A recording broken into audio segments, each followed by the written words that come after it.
Good evening, Sister Josephine. Praise God. Yeah. Thank you, Jesus. Thank you, Holy Spirit. Lord, we thank you. We praise you, Jesus. Thank you, Abba Father, for your love. Thank you, Jesus, for teaching us your word, your truth, anointing our hearts, enlightening our understanding to understand your word, your truth. Holy Spirit, you know exactly what we are going through. And every problem, every issue that we face, every problem is the wisdom problem. And it is your word that gives us, when we continue in your word, it is your word that gives us the understanding, the wisdom to resolve every problem in our life. And we can't do this with our own willpower. We cannot overcome our weakness, our sin with our own willpower.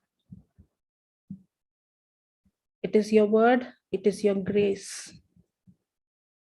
Thank you, Jesus, for this undeserved favor that you have given us.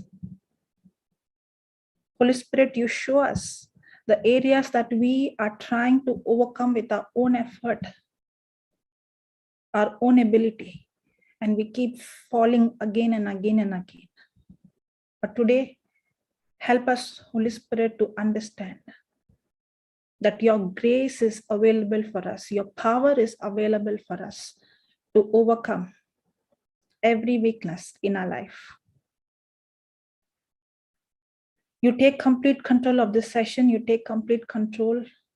You speak to us, Lord, making this teaching extremely simple, easy, and as your word is preached, it is your word, the double-edged sword, that is bringing healing, deliverance in every area of our life. In Jesus' name we pray, Father. Amen.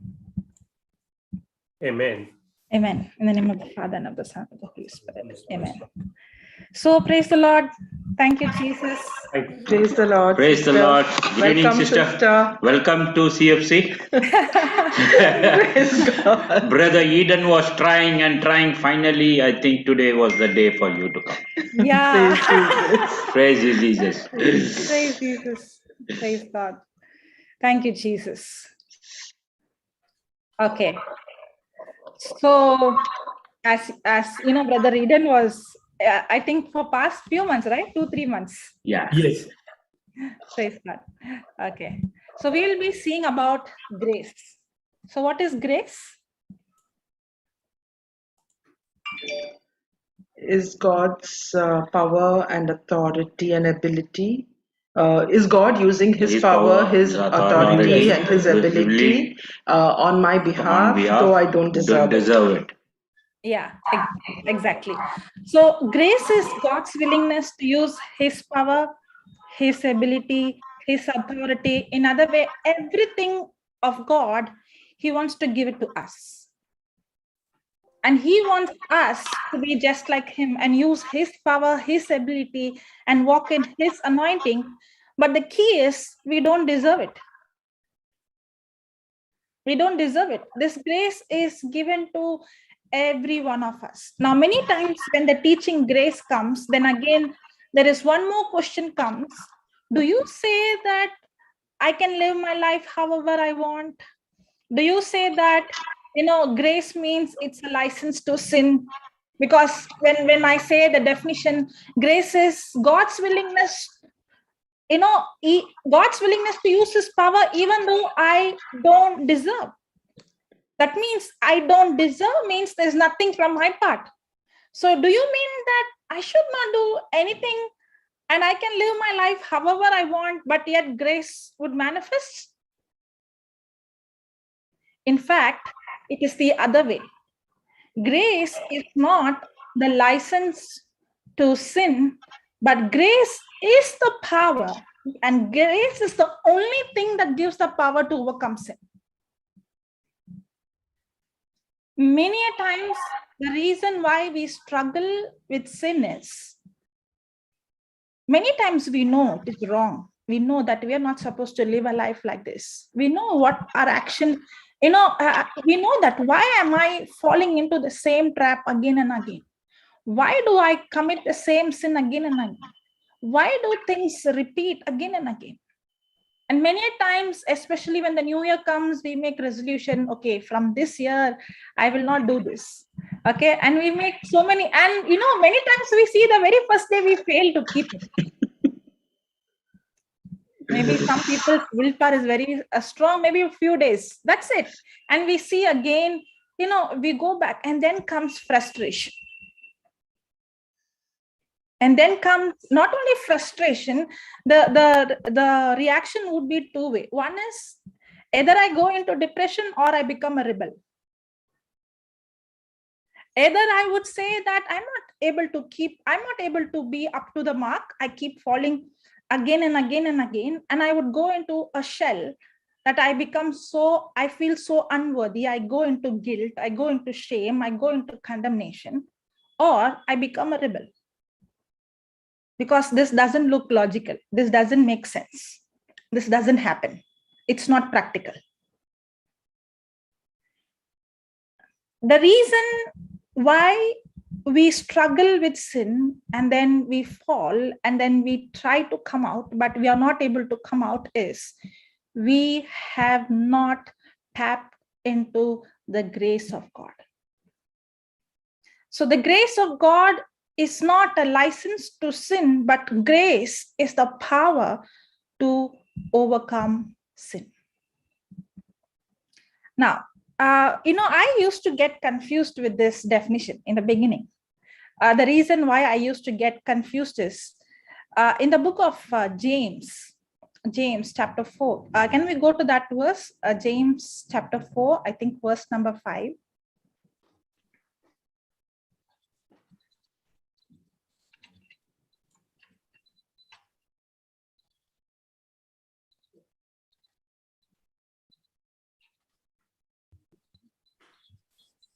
Okay, we will read from verse number 6.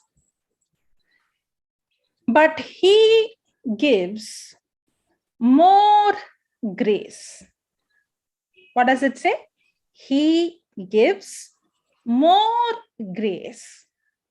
Wherefore he said, God resists the proud, but gives grace unto the humble.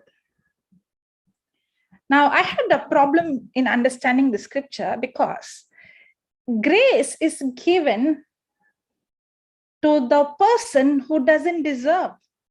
We know the definition. Grace is God's willingness to use his power, his ability, his anointing, everything of his on my behalf, even though I don't deserve it. Even we see the example, grace mark. The teacher is not going to give grace mark to the one who passed, but the teacher is going to give grace mark to the one who has failed.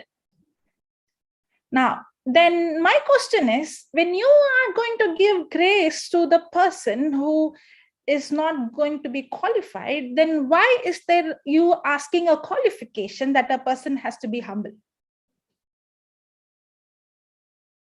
I don't know. I get questions like that. Praise God. Okay. But he gives more grace. Wherefore he said, God resists the proud, but gives grace unto the humble. Now, for us to understand why is that God giving grace to the humble, that means not everyone can access grace, even though it is given to everyone. Even though it is undeserved, not everyone will see this grace manifesting. And if we don't see this grace manifesting, we can never overcome sin. That means I have to be humble. To be humble doesn't mean a person who's humble is sinless. No. Humble means to be God-centered. Humble means to be God-dependent. Humble means to be God-reliant. Relying on him, depending on him, and being God-centered. Another way to say, A person who's humble is depending on God. A person who is in pride is depending on himself. As long as I am depending on my own ability, my own strength, I am blocking this grace that is given to me freely. Because God cannot violate my freedom of choice. Because when I'm operating in pride, I'm not asking him help, but rather I am using my own strength. I'm depending on me. I'm trying to use my willpower. I'm trying to use my strength. I'm trying to come out from weakness, from sin with my own ability. That's why the scripture very clearly says God doesn't hate sinners, but he hates sin. God resists. The word resist means to fight actively. God is actively fighting. And God is not actively fighting against the person, but God is actively fighting against pride in a person. God is actively fighting against pride. You know why? It is not sin that separates us from God. It is pride that separates us from God. Because nobody can live sinless, no matter how much rooted we are in the word of God, no matter how much we have exercised our spiritual muscles, no matter how much we are grown in the word, we all fall, we all make mistakes, we all commit sin. We all get angry, we all get bitter, we all get worried, we all get into unbelief. That means we all commit sin. Sin is not what separates us, but rather pride is the one that separates us from God. That's why God is actively fighting against that pride in us. Praise God. Thank you, Jesus. Thank Okay. you, Jesus. Now, grace is God's willingness on my behalf, even if I don't deserve. But for this grace to manifest in my life, I have to yield to the Holy Spirit. I have to yield because I have to be humble. I have to depend on him. That's why Romans 6:16 says, can we go to that scripture, Romans 6:16?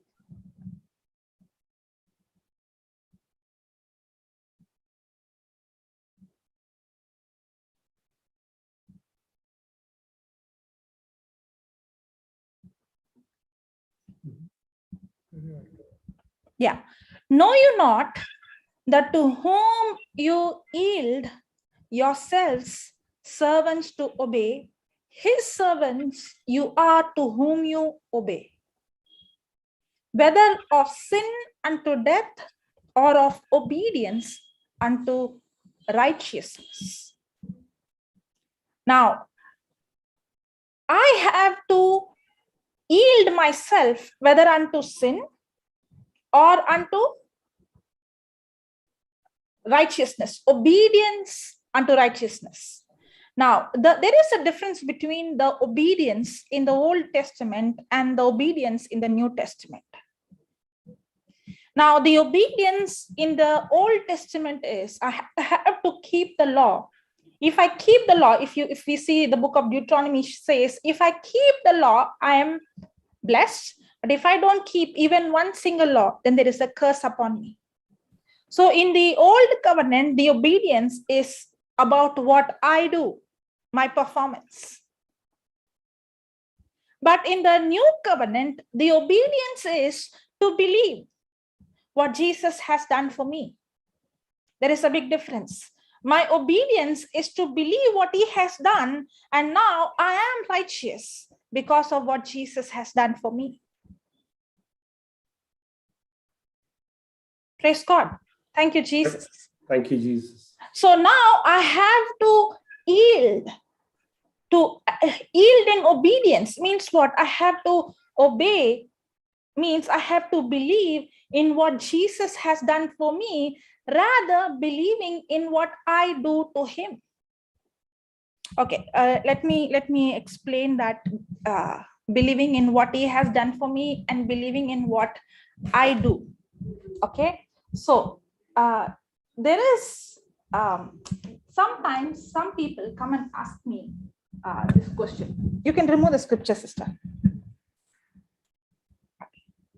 I think you also would get this question. The question is like this. I'm praying, I'm listening to the word of God, I'm writing notes, I'm confessing the scripture, I'm doing all this, da da da da da da. But I'm still struggling with this sin. But I'm not seeing any breakthrough.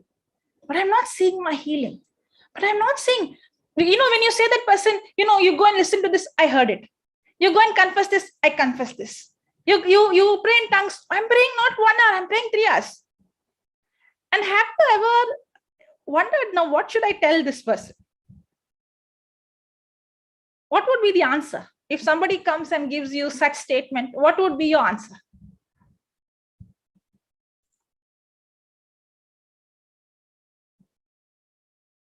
But our answer to that person will be, where his focus is. Is it on the finished work of Jesus on the cross, or is he looking at still the current situation and saying that irrespective, though I'm praying, but my focus is still, I'm focused on things that it is not happening in the natural realm. You're very close, but there is a small point you missed. What would be your answer? Then the person will say, yeah, I'm not focusing on the problem. I'm only all the time doing this.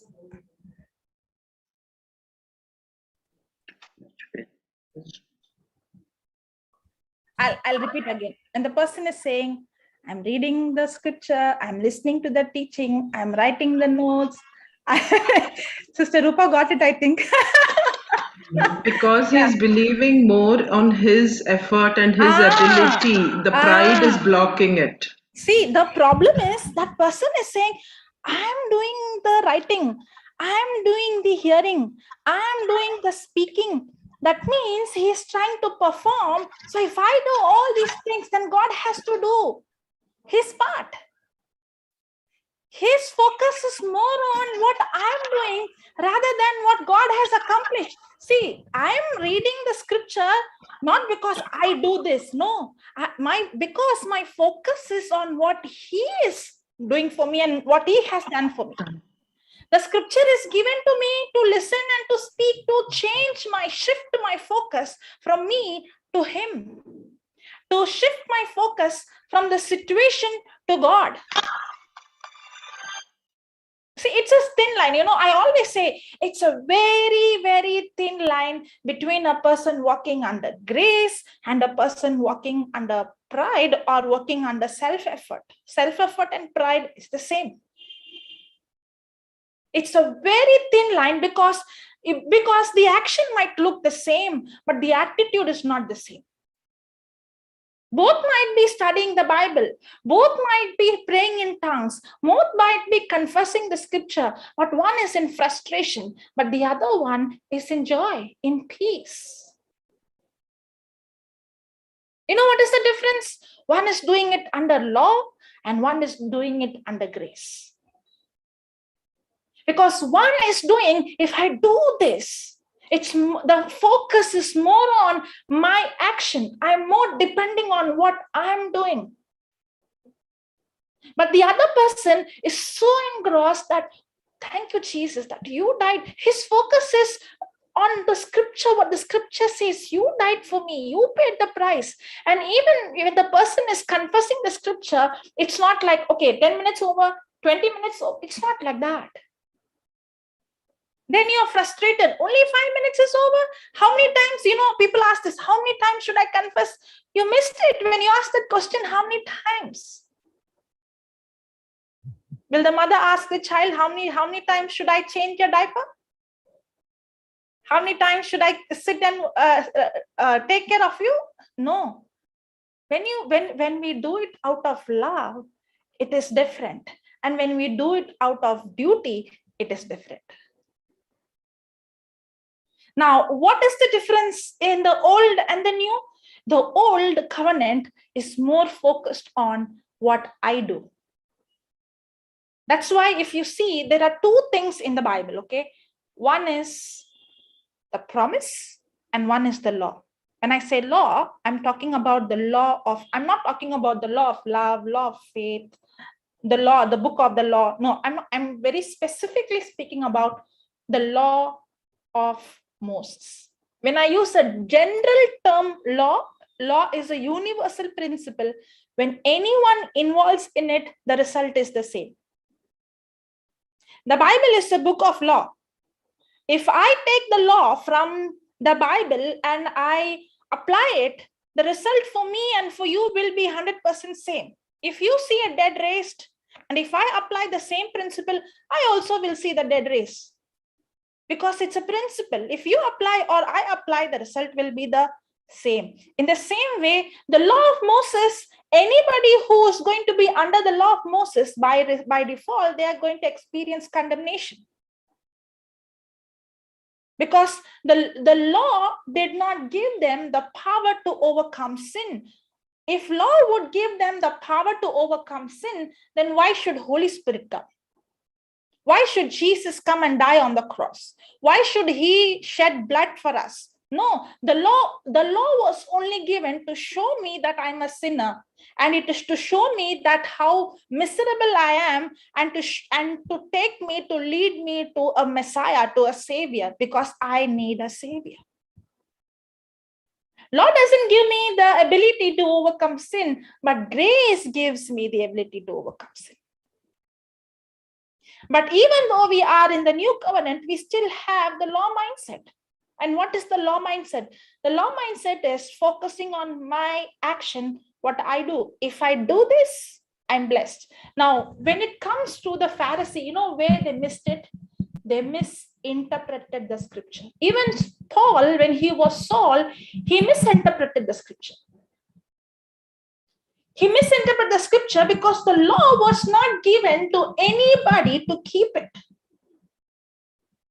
Law was only given to them to show them, to bring them to their knees so that they come and ask God for mercy.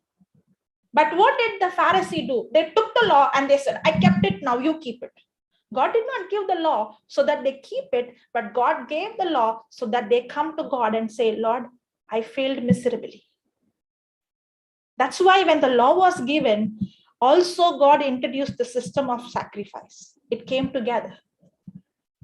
And the law of Moses was given in the wilderness. God also introduced the system of sacrifice. That's why they have to come and give animal sacrifice. Why? Because God knew that if the law is given, they will come to the senses that they are sinners. And that's when they bring the animal and they say, this is my sin. And day and night, there is always animal sacrifice given. And once in a year, the high priest would go into the Holy of Holies. And that too, he has to go with fear and trembling, washing his sin with the animal blood. But that animal blood couldn't blot out the sin. It only covered the sin. So the law was not given for them to keep it and be holy, but the law was given so that they come to their realization that they need forgiveness. And what was happening in the old covenant, the animal sacrifice, was a shadow of what Jesus is going to do.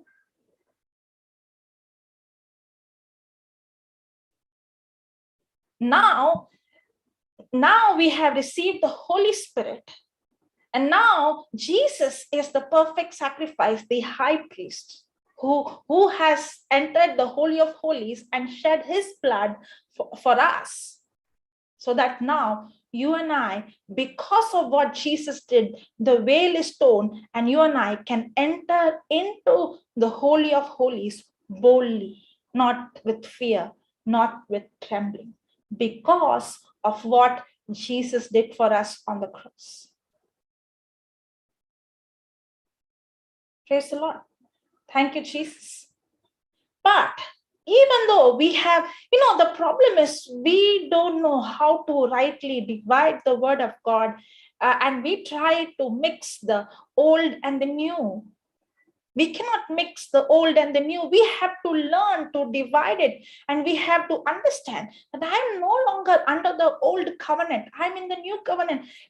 Holy Spirit revealed, as when I was studying this, the Lord revealed to me, if you see in the Bible, in the old covenant, the Israelites did not enter the promised land because they did not keep the law, but they did not enter the promised land because they did not believe. Again, it is grace. Because when it is the law, I have to do this.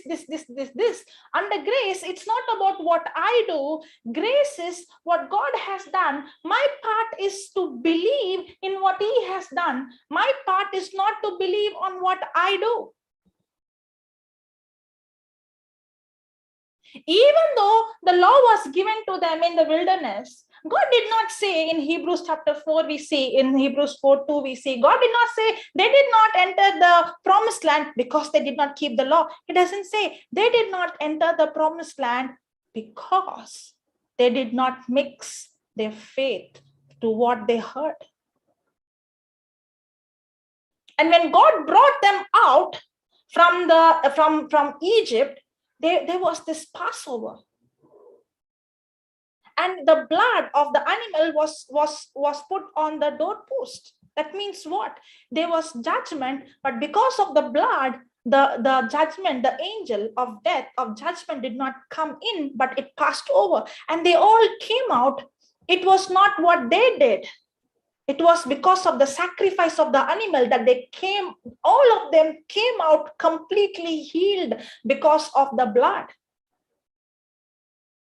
It is actually a shadow of the real Passover, that is Jesus, who shed the blood. And today we receive everything freely, and everything is given to us, not because of what we do, but because of what the blood did.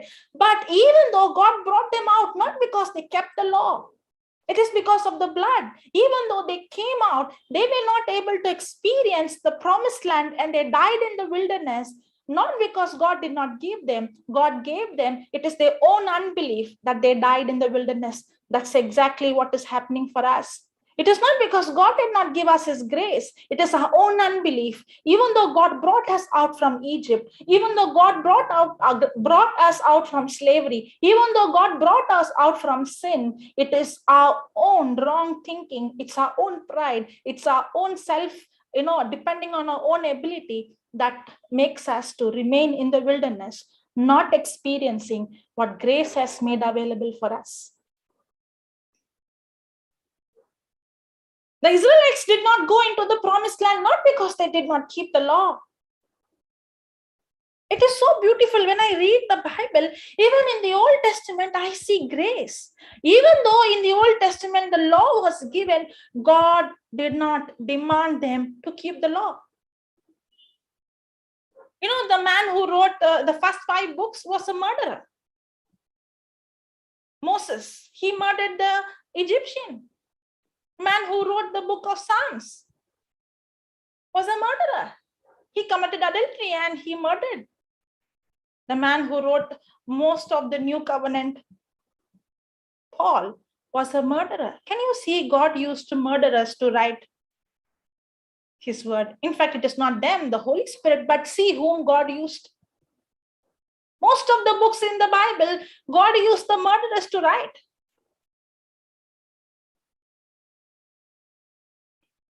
When I see the old covenant, I see grace.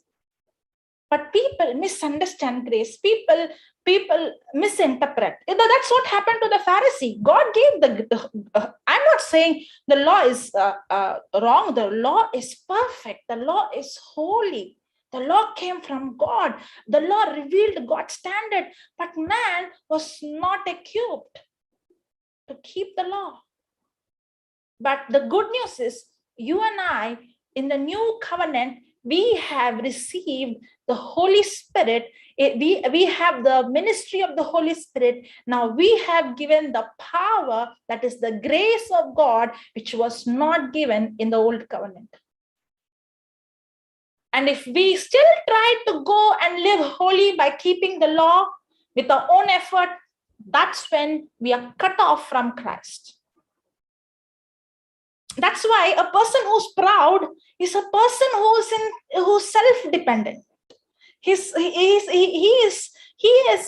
would say, the elder son, the rich man who came to Jesus, the Pharisees. You see all of their life, the elder son, you know what he told the father? He said, I kept all the law, I kept all the commandments. You know, the rich man who came to Jesus, you know what he said when Jesus asked him, did you keep all the law? He said, I kept all the law.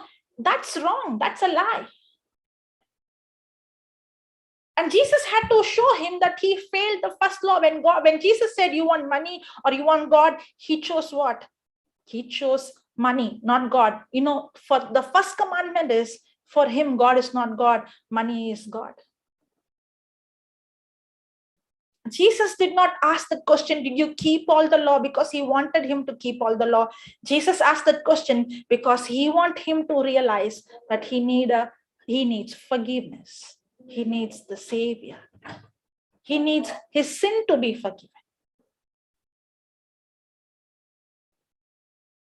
But even today, we try to take the law and then we try to keep it, and then we want to justify based on the law. And then we struggle and we see, and we go into this, extreme perfectionism, extreme self-righteousness, trying to live the so-called perfect holy life.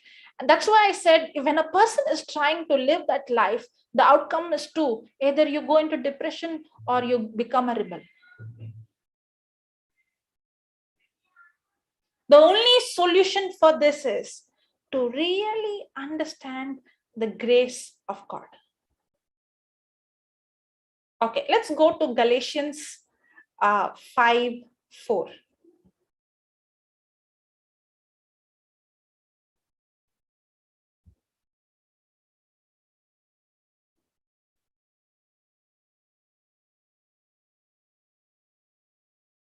Okay. Christ is become of no effect unto you, whosoever of you are justified by the law, you are fallen from grace. Now we saw in James that God gives more grace. That means I understand there is a level of grace a person can tap into. Now, when you hear the word grace, remember it is God's power, not human power, God's ability, God's strength. Okay, and there is a level a person can operate in God's power. It's not the same. It depends on how much I become God dependent. It depends on how much I depend on him. On the other day, somebody was sharing, and he the Lord gave him I don't know whether it's a picture or an image or a thinking, but God showed him. Okay, there are two people. One is he, and the other one is the opponent. And physically, he looks like a very strong, like people you see in WWF, very strong, like a weightlifter. And this person is not like that. He's ordinary. And there is a match between both of them. Now, both of them, there's a match, obviously in the physical. This man is trying his whole strength. He's closed his eyes and he's trying with his whole strength. And that person is cool because he knows it won't take much time to defeat him. And this person is putting his whole strength and he closed his eyes. And he's training with his ability. Okay. And then he's sweating, he's become red and he's putting his whole force. And he opened his eyes and he saw him. He looks to be cool. And he is, with all his effort, with all his strength, sweating and became. Then the Holy Spirit said, that depend on me. And he said, he closed his eyes and he said, Holy Spirit, help me. I can't do this. And instead of straining, he stopped straining. The moment he said, Holy Spirit, help me, within the fraction of a second, he won him. He won the match, and the person who was strong lost it. Now, I don't know how you understand, but for me, it spoke so much, because there are areas in my life I'm using my whole effort. I'm using my intelligence. I'm using maybe the things I heard, the psychological thing I heard, the philosophy of this world, change the food, change the exercise, change the diet, do this, do that. I'm doing my whole effort, and I see again I go into the trap. But the moment I come to a place, I say, Lord, I can't do this. I can't overcome this. I can't, the moment I have seen, the moment the thought would come, I will not fall in this. I won't do this kind of sin. I have got those thoughts, and the Holy Spirit warned me. If you are going to say, I will not do this, it won't take much time for you to do. Because when I say, I will not do this, I am not depending on him. I am depending on my ability that I won't commit this sin. That's when we judge. See her, see him. What kind of life? I will not do this kind of sin. I will not ever dare to do what she has done. The moment I say, I won't do it, it won't take much time for me to fall into the same pit. If today I have not fallen into that sin, it is not because of what I do, it is because of his grace. Never ever be confident in yourself. Never. Never ever be confident in your ability. Christian life is not about self-confidence. That's what the world would say. You have to have self-confidence. No, I don't have any self-confidence. I have Christ confidence. My confidence doesn't come because I prayed so many hours. My confidence doesn't come because I lived holy. My confidence doesn't come because I worked hard. My confidence doesn't come because I sweated. I did this, I did that. No. My confidence is on his faithfulness, not on my faithfulness. My confidence is on his strength, not on my strength. My confidence is on his ability, not on my ability. That's why God resists the proud. God is actively fighting against the proud person, because you don't even know that we are depending on our own ability. We don't even know that we are trying to do things. It might be small things. See, it is big things doesn't matter. In fact, the big things we win. When it comes to small things, that's where we lose the battle. Because when it comes to big things, we are vigilant. But when it comes to small things, we are not vigilant. And when it's small things, we think, I can handle. You see, this I can handle is a very big problem. I should come to a realization, I cannot handle. I need him. We have to be God conscious.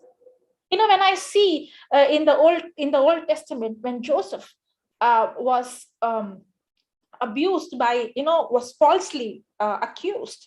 And when he was in this place of temptation, never ever he was allowing his flesh, he would run away.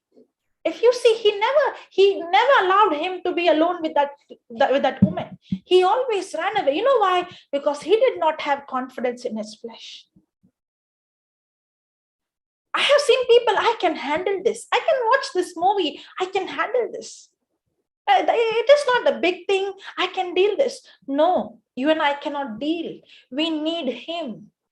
That's why I said that imagination of two people in that, the moment the person said, I can't do, that's when, if you want to see the power of God, the grace of God, the ability of God, then we have to come to the end of ourselves. Who is a humble person? A humble person is a person who will never ever depend on him, who's completely God-centered. I can't do this.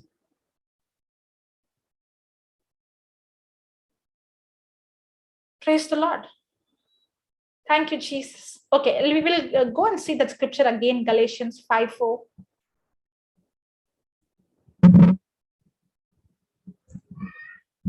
Christ is become no effect. Can you see that word? That Christ's power, his ability, his love, his grace, it becomes no effect.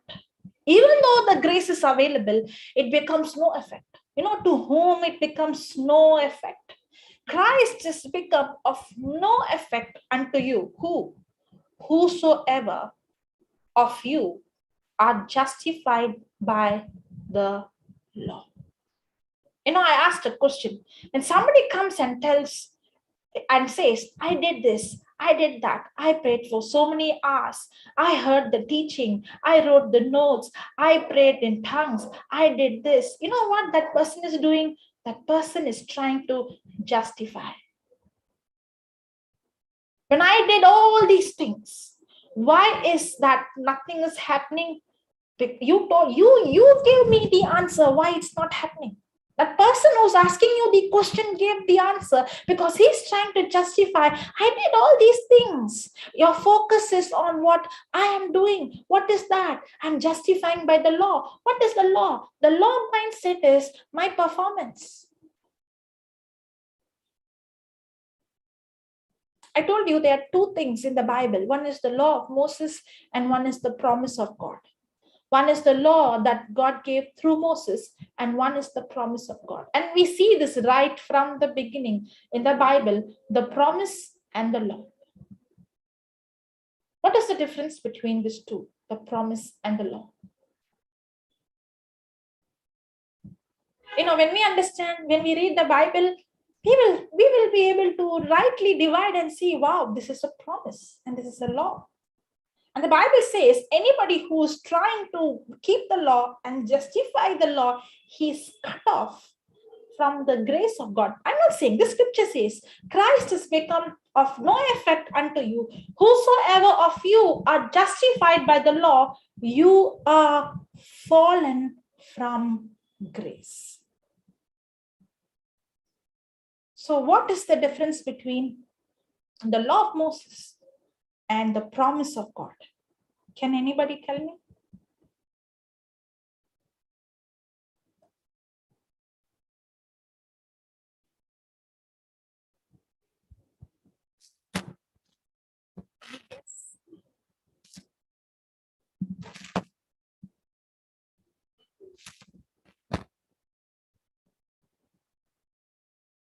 Never heard before? Okay. Praise God. I'm not going into the scripture, but it is in Galatians chapter 3. Okay. It is from, I think, from the 16th or 17th verse. Okay. Now. Oh, my video is off. Okay. So there are two things. Okay. One is the law of Moses and one is the promise. Did God give Abraham law or promise? Promise. Promise. See, when God gave Abraham, he did not say, Abraham, you do this. No. God is speaking about what he has done. I have made you the father of many nations. I have blessed you. It's all about what God is doing.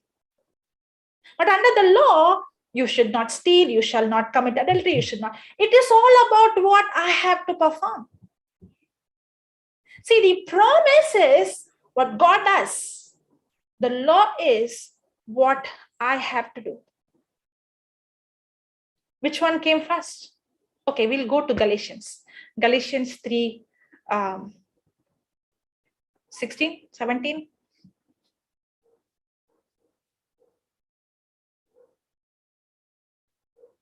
Okay. So did God give Abraham promise or law? Promise. Okay. Now, to Abraham and his seed. Is it saying seeds S or only seed? Seed. Now to Abraham and his seed, where the promise is made, he said not, and to seeds as of many, but as of one, and to thy seed, which is Christ. Now see the next verse. As this I say, that the covenant that was made before of God in Christ, because the promise that was given to Abraham was the promise, the seed that is Christ. Okay. And this I say because the whole plan of God is the plan of salvation. God needs somebody to cooperate, to agree with him, so that now God can bring the plan of salvation. That's why the seed started with Abraham. Okay, and this I say that the covenant that was confirmed before of God in Christ,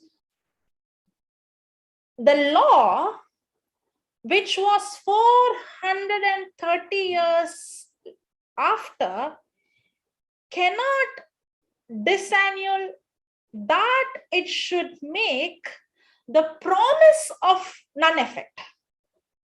You know what the scripture says? The scripture says, the covenant that God made with Abraham, okay, the promise that he gave, that is of Christ, this means another way, it is not what Abraham does, it is what God has done, what God does. It's not Abraham's only son, it is God's only son.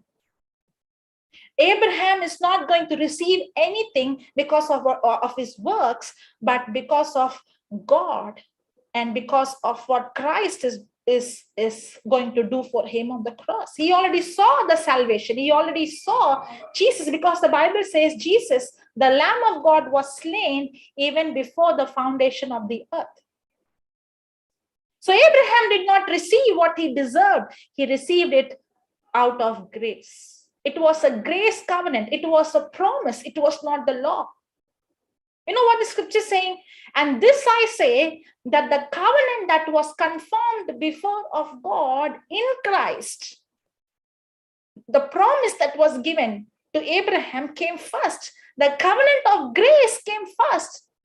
The law came later. When did it come? The law, which was 430 years later, the law came later. Promise came first. Grace came first. Law came later. And that's what the scripture says. The law which came 430 years later, how can it disannul? How can it make the promise none effect? How can we take something that came later? You know why the law came? The law came only for a short time until grace would manifest, until the promise that God gave to Abraham would manifest. The law was only for a short time. And the reason why God gave the law is because sin was multiplying and people were not having the power to keep the law. People did not have the power to live holy, and sin was multiplying. So God couldn't make, how can they, when they're not holy inside, how can God expect holiness outside? And the sin started to spread like cancer. That's why God had to wipe out the whole world with the flood. You know why? He did not do it out of anger. He did it out of love. Just like how a doctor would amputate a patient's leg because he doesn't want that gangrene to spread the whole body and kill him. If God would have not stopped the world at that moment, sin already spread like a cancer. Now God cannot bring the plan of salvation. That's why he had to deal with that sin and he had to put a stop. And that's why the law came. So what did law do? Law brought fear. Law was like a schoolmaster. Law did not give the power to overcome sin, but law gave the fear. It was only controlling the action. Law did not control the heart. That's why Jesus said, if you think committing adultery is sin, let me tell you, when you have lust in your heart, when you look at a woman with lust in your heart, you have committed adultery. Action is only the result, but actually the sin gets conceived in a person's heart. And the law did not have the power to deal with the heart.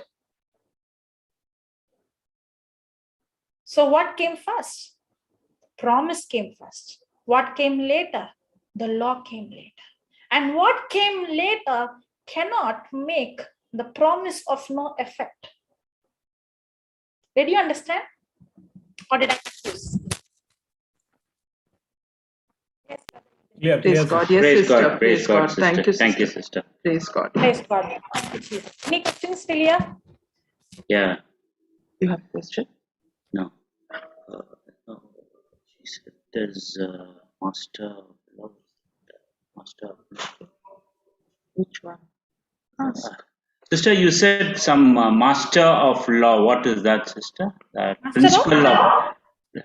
No, the law did not have the power to master the heart. Heart. That's what Yeah. I So said. the law did not have the power to change a person's heart. Heart. Okay. So what the law was only, I think it's the same chapter. Can you come little down? The word schoolmaster. I'm not very sure. Galatians 5. Schoolmaster. Master. Yeah, that is okay. what I wanted to ask. The schoolmaster. Schoolmaster. Yeah. 20.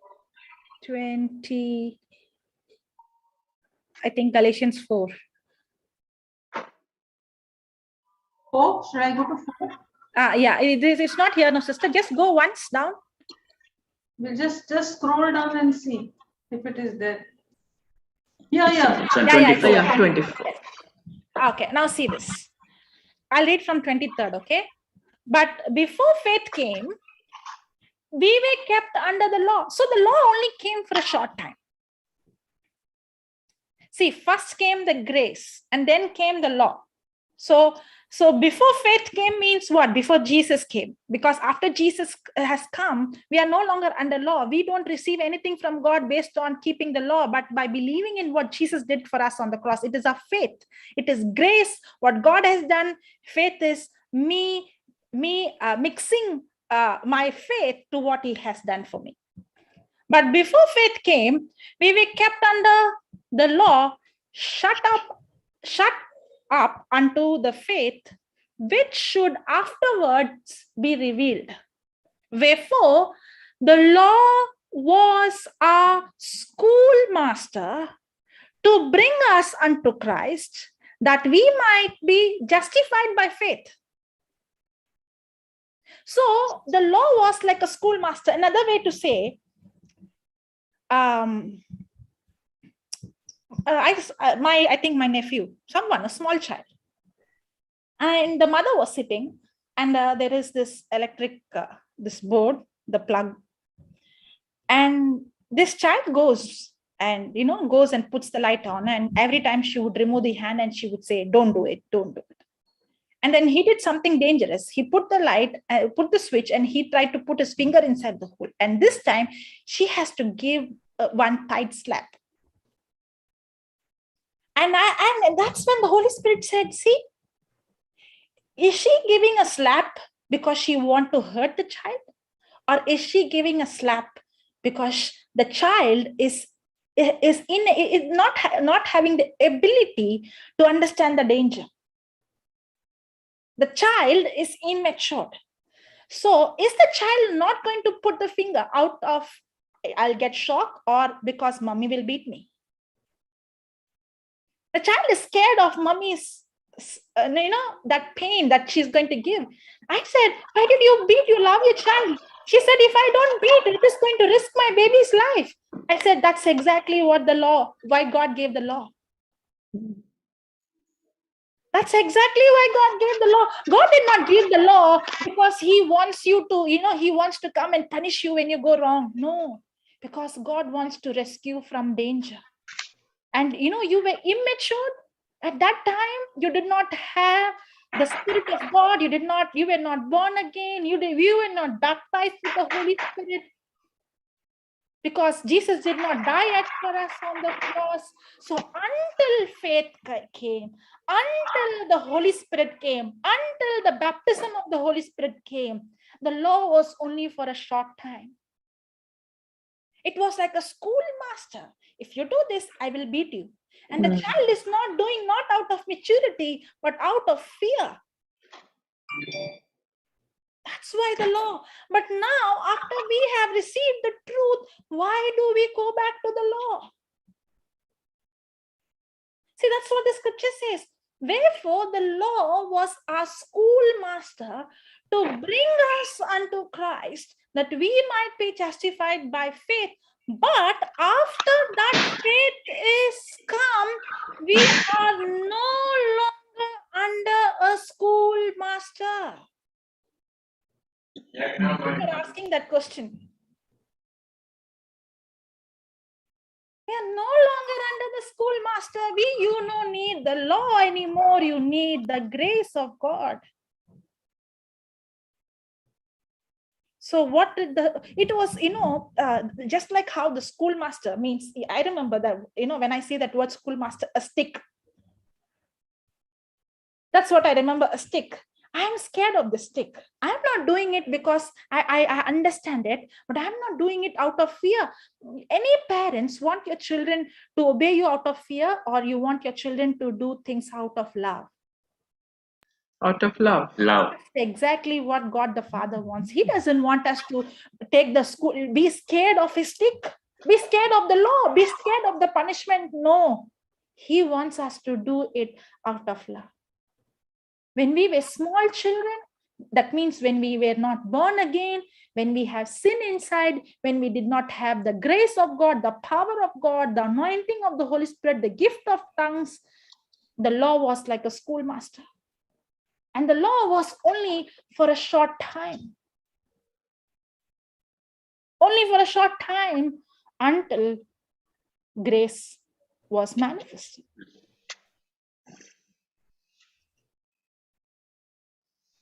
See, somehow we have the mindset from our childhood that if I don't say, don't do this, don't do this, don't do this, then they will do this.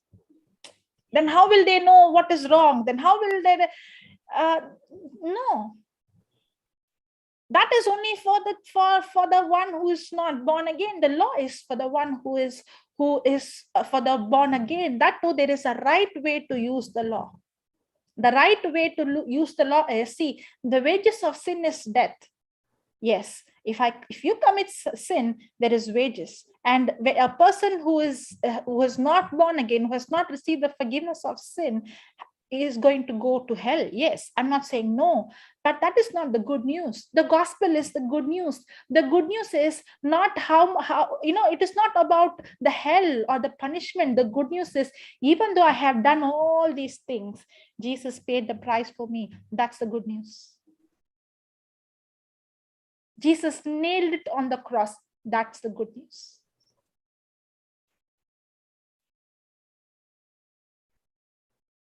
Praise the Lord. Thank you, Jesus. Jesus. Hallelujah. Hallelujah. Hallelujah. Okay, so there are two things, right? One is the promise and one is the law. When a person is under the law, he is always self-centered. He is always in performance mindset. His focus is all about, I have to do this, I have to do that. No. The law was not given. Actually, the law was not given for us to keep it. The law was, see the 24th verse. Wherefore the law was our schoolmaster to bring us unto Christ. That was the purpose of the law. The purpose of the law is not to prove myself or justify myself that I kept the law, I lived holy, I did this. No, the law was given so that the law would lead me to Christ. How do you think the law would lead?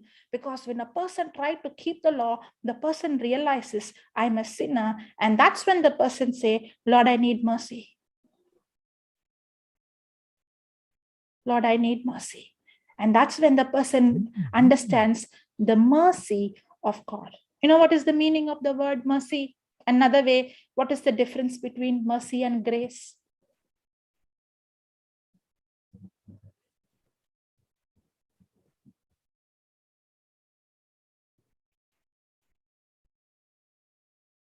Is mercy and grace the same?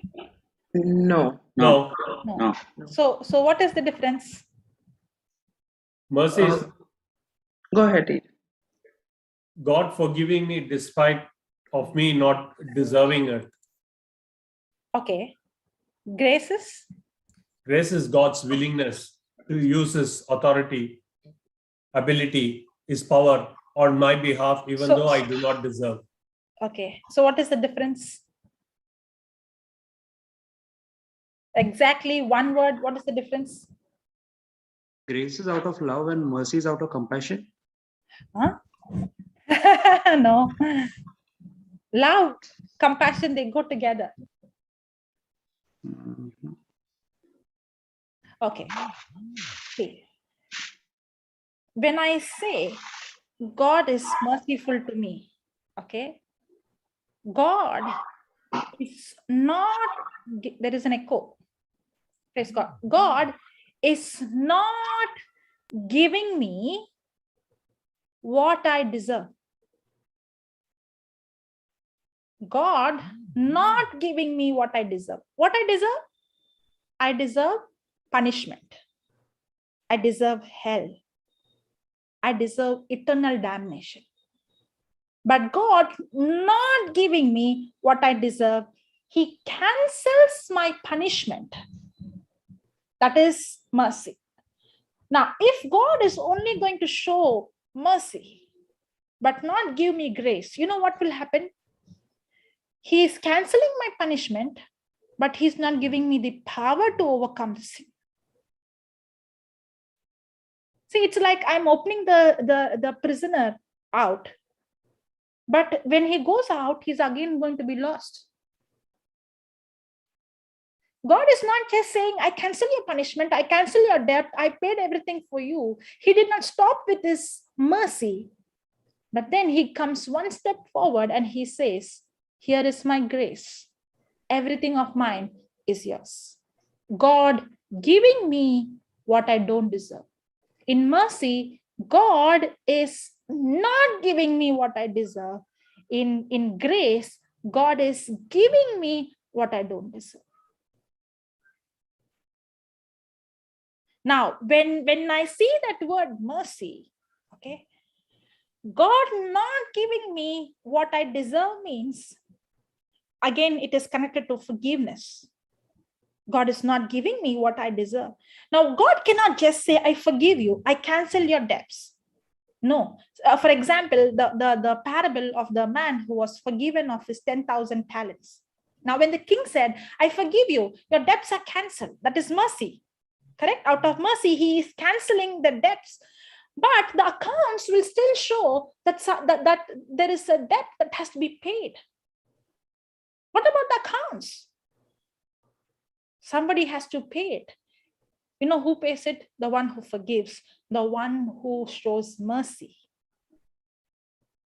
So that mercy is not just free. There is a big, huge price. God cannot just say, I have mercy on you, I cancel my punishment. No, that is why cross is the place where we see His mercy displayed for us. He cannot just say your punishment is cancelled. He cannot just say that your sins are cancelled. He's not just saying, I don't give you what you deserve. Now He's saying, if I am not supposed to give you what you don't deserve, if I have to cancel and not give you what you deserve, then somebody has to take that place. Because I love you, I take that place for you. That is mercy. That is mercy. You know what the Lord does? The Lord leads us to this mercy. This Lord leads us to Christ. I come to a point, I failed the law. You know, if a person doesn't keep the law, there is punishment. In the old covenant, there is punishment. But even in the old covenant, instead of the punishment, there is an animal sacrifice.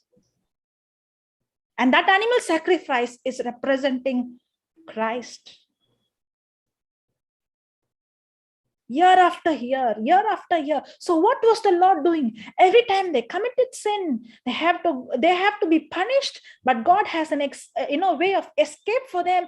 That is the animal sacrifice. And what was the Lord doing? The Lord was leading them to Christ. I need forgiveness. I need mercy. God cancels my punishment.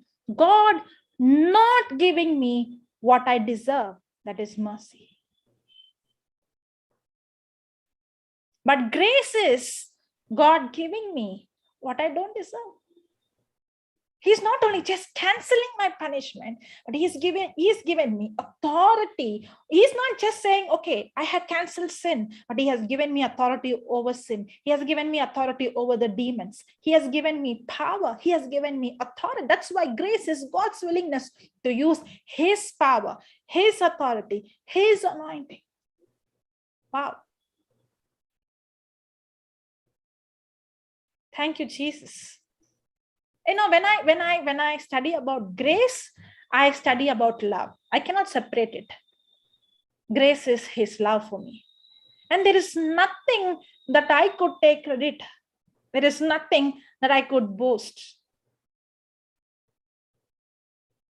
But when do we struggle? When do we really sweat? Or when do we find it difficult? When we try to justify with our own works. Now, that's what the scripture says. Wherefore the law was our schoolmaster to bring us unto Christ, that we might be justified not by works, not by law, but by faith. Abraham was not justified. He was not, justified because of his works, or he kept the law. In fact, the law was not even given at that time. He was justified because, Abraham, he even spoke lies. Yes. Yeah. You go and see, and everybody in the Old Testament, the only person I would see without finding any fault is Joseph. Otherwise, you see all these people in the Old Testament.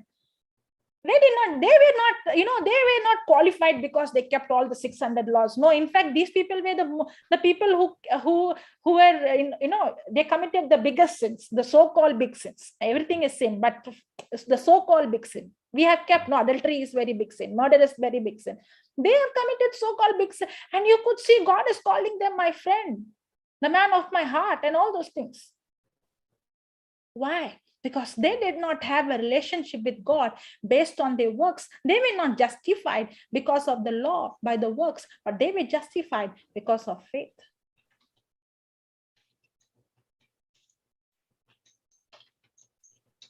Praise God.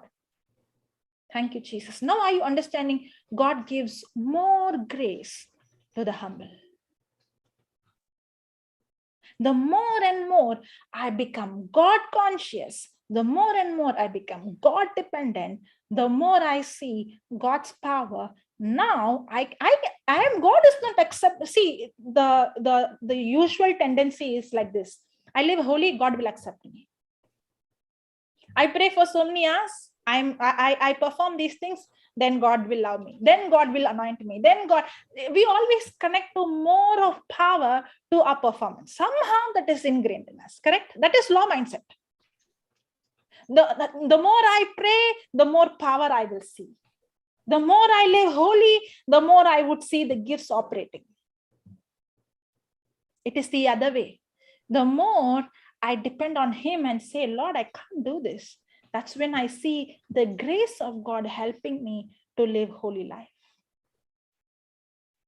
If I think, it is like this, God is here, I'm here, I have to live holy, then only I can go to him. It's the other way. Go to him first, and now because of his power, his grace, you can live holy life. But we think my performance, my holiness is going to that is what is going to take me to him. And then you go frustrated and you fail because you're trying to do with your own strength. But God is saying, you can't do it. Come to me as you are. Now my grace is what is going to give you the power to walk in holiness.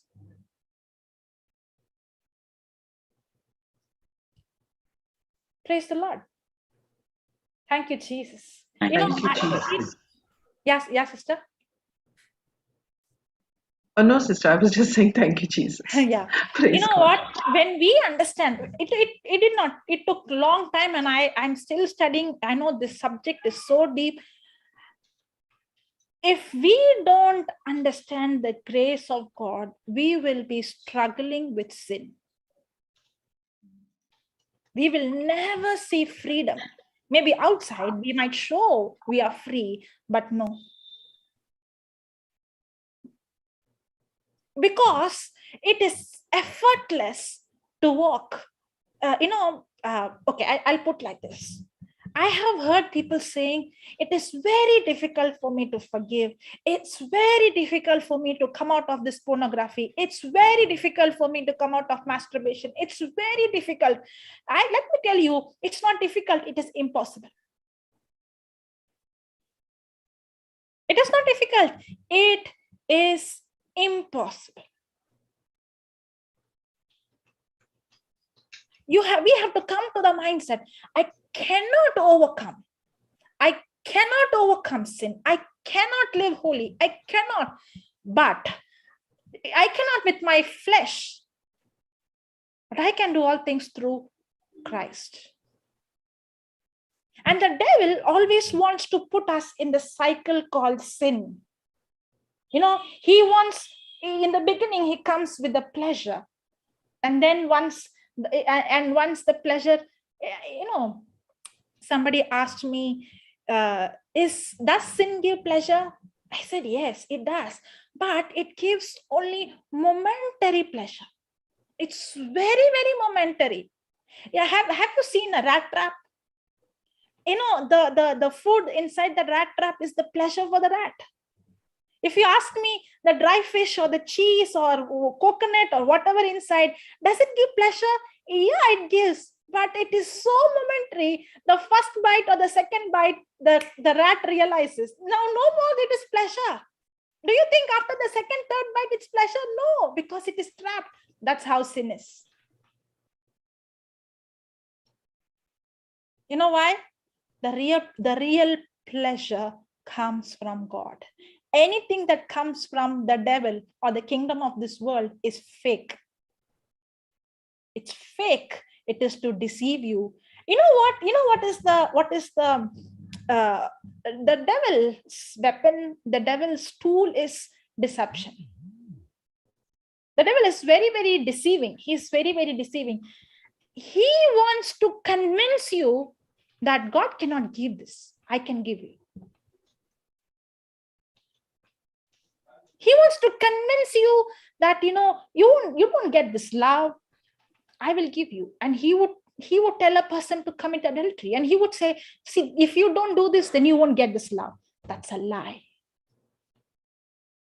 You won't rob, then you won't get this money. If you don't bribe, you won't get this. That's a lie. And that is the deception of the devil. The devil is very, very subtle. And the devil always wants to convince that he wants to tell us that he will give us something that only God can give.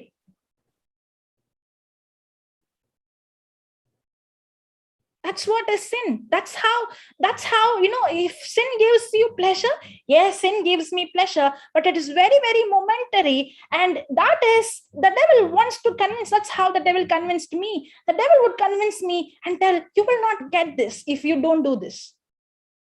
And he will promise you that he will give you that. But I tell you that it only God can give, and the devil will deceive us that he will give you what only God can give. That's a lie. Praise God. Thank you, Jesus.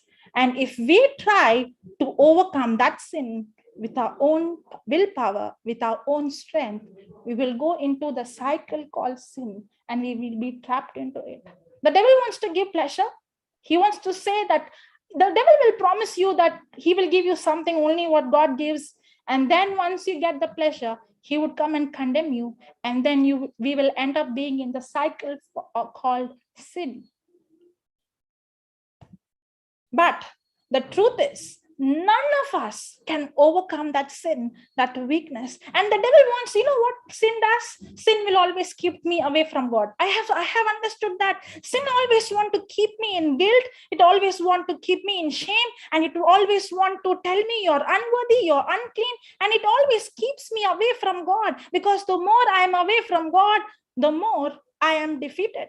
And that's exactly what the devil wants. He wants me to feel guilty. He wants me to feel in shame. He wants me to be in a condition where I would remain away from God. But the good news is, as I told you, That's the performance mindset. I have to be good, I have to be holy, I have to do this, only then I can go to God. It's the other way. It is actually when I'm weak is when I need him the most. It's when I struggle is when I need him the most. It's when I'm living in sinful life is when I need him the most. It's when I'm falling in that pit again and again is when I need him the most. Because without his grace, with my own ability, I can never overcome sin. Praise God. Yeah. Papa? Thank you. Baba, you are teaching such good thing. Let me sit and listen. Praise God. Thank you, Jesus. Because only when you realize the goodness of God, okay, and that is what David is sharing about his life in the wilderness, that my God is my good shepherd.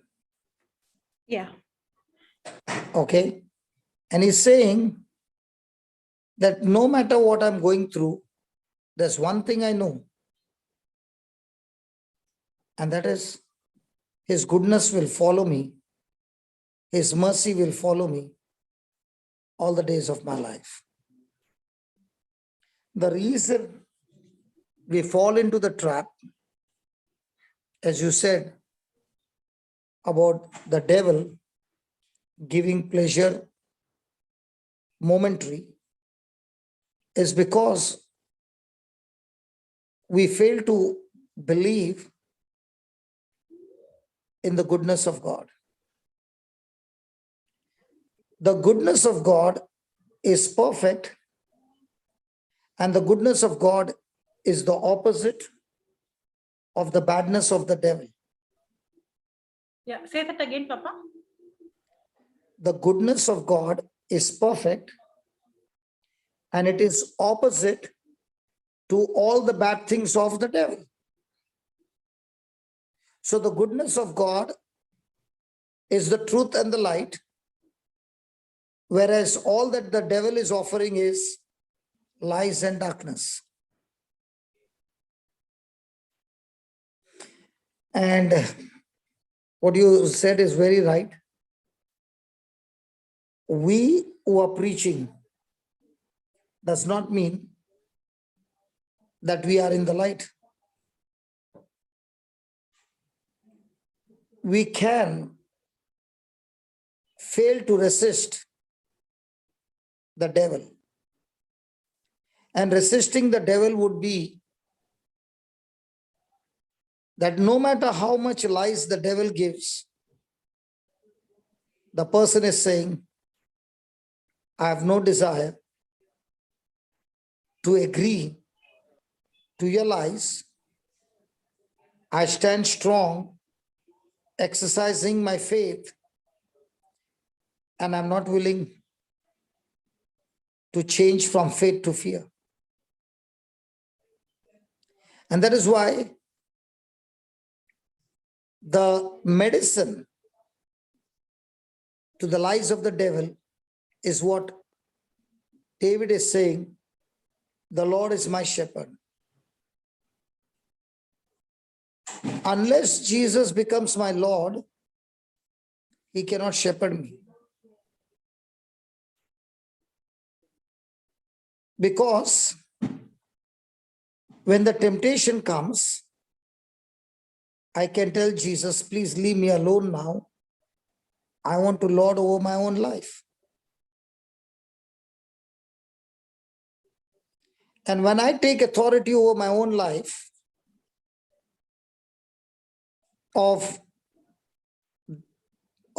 leading myself into that pleasure that Satan is offering me, I can get that pleasure, but get entangled in that sin. And now I am leading slowly but surely, drifting away into a life of self-destruction. And that is what David said. Because I've made him my Lord, He is my shepherd. And when he gives me instructions and I follow those instructions, there is nothing I shall want. Because now my want is not what the devil is offering me. Now my want is what the shepherd is leading me to and making me lie down in green pastures and leading me to still waters. So in other words, David, when you are sharing this, that the Lord is my shepherd and I shall not want, he's saying, from the day I have begun to experience the goodness of God in a house where my own father has rejected me, my own brothers are having a better position in the family, but I have been cast out. So even though I do not experience any goodness anywhere, but in that wilderness with the sheep, I have seen the hand of God. I have seen the goodness of God in my life. And having tasted that, I am alone.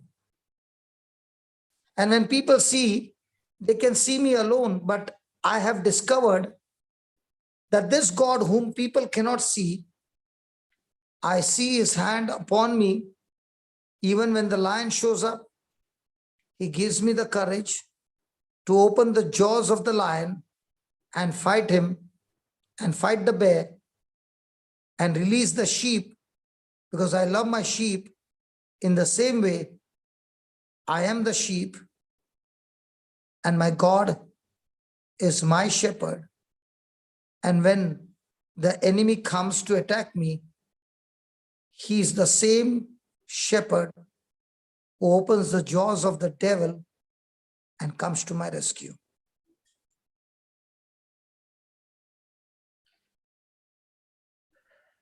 And that's what David is sharing, that because he himself learned by being the shepherd for the sheep, he cannot drive the sheep, but he can lead the sheep. So also in our life, if God has to use his stick to drive us, in fear we will be scattered and running in all directions. God doesn't do that. He leads us with love. He leads us with care. He leads us to show us how much he loves us in spite of all that we do. And that's why we are drawn towards him, because of his unconditional love. And that's why the sheep hear the voice of the shepherd, because the sheep realizes that this shepherd will be willing to give his life to save me. And that's when the sheep begins to trust the shepherd, because the sheep has tasted the goodness of that shepherd. And this is how David began to understand the relationship between the shepherd and the sheep is the relationship between God and his sheep. And as you said, the devil knows as long as the shepherd is there, he cannot touch the sheep. And therefore, the devil cannot walk into the fold. But the devil can try to draw the sheep to leave the fold and walk into an isolated or a lonely place where he can kill him. And that's what David realized, that I got to keep my eyes on every sheep, because the sheep is the only animal, I can say, who cannot find his way back home. He has to be led by the shepherd. And this is what David realized, that I have to keep my eyes open and with love, with my voice, lead the sheep in the direction where I know I can lead them to green pastures. The sheep cannot find the green pastures by its own. It's lost. And that's why Jesus says, when you hear my voice and follow me, you will find those green pastures. That is why he says, I'm standing and knocking at the door of your heart. Only if you open it, I can come in. And if you open the door of your heart, then I can not only come in, I can make your heart my dwelling place and change everything in your life.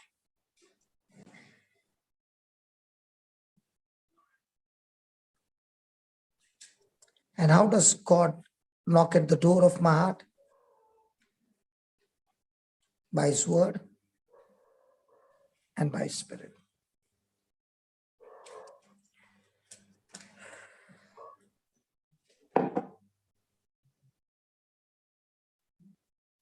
Praise God. Praise God.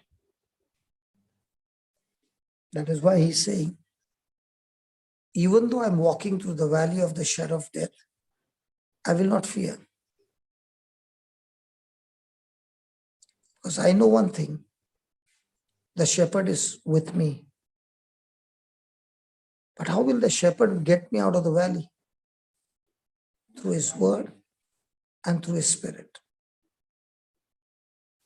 So if I get out of the word, then by default, I've got into the lies of the devil.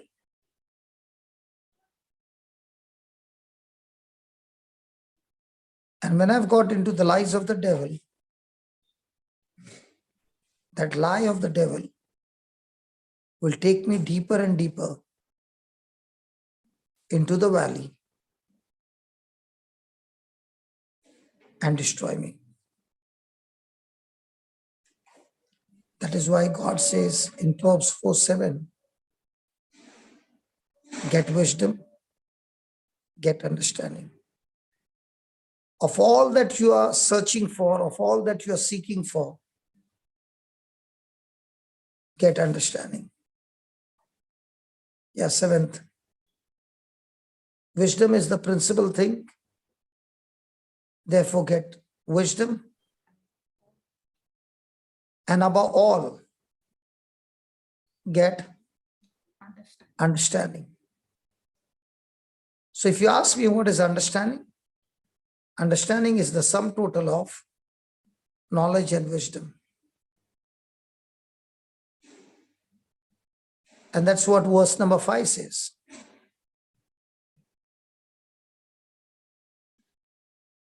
Get wisdom, get understanding, forget it not, neither decline from the words of my mouth. So the words gives me knowledge.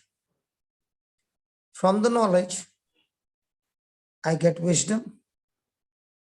And knowledge and wisdom put together, I get understanding. So even though I have knowledge, even though I have wisdom, but if I do not get understanding, then that knowledge and that wisdom, I cannot put it into practical use that can give me victory. Classic example, Joseph meeting the king, interpreting the dream, which is an extremely bad news. The king giving him knowledge of the dream, Joseph giving him the wisdom of the dream. But then, after the interpretation, is giving the king an understanding of counsel and saying, this is what the dream says. But if you understand this, then you better save the crop for the next 7 years, that when famine begins, you will be able to sell the same crop at a premium price, and you can make a profit that you have never made in your lifetime. So what did Joseph do? He took the knowledge from the king, interpreted the dream with wisdom, and then gave the king an understanding by which he could turn the bad news into a powerful, victorious news with supernatural blessings in his finances. And that is why David is saying that in spite of all these trials and things that I'm going through, I know that surely God's goodness and very, very important, God's mercy will follow me. If God's goodness follows and mercy does not follow, my life will still be miserable. Because when I'm enjoying the goodness of God, there are times when I'm slipping and backsliding, and therefore I need mercy every day. And the good news is God's mercy is new each morning.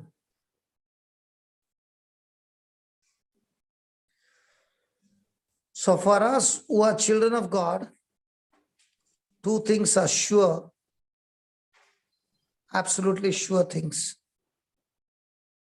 When Jesus is our good shepherd, goodness and mercy, they shall follow me all the days of my life.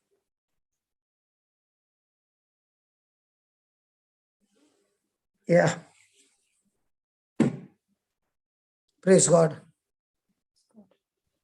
I can't hear you. Praise God. Thank you. Praise God, brother.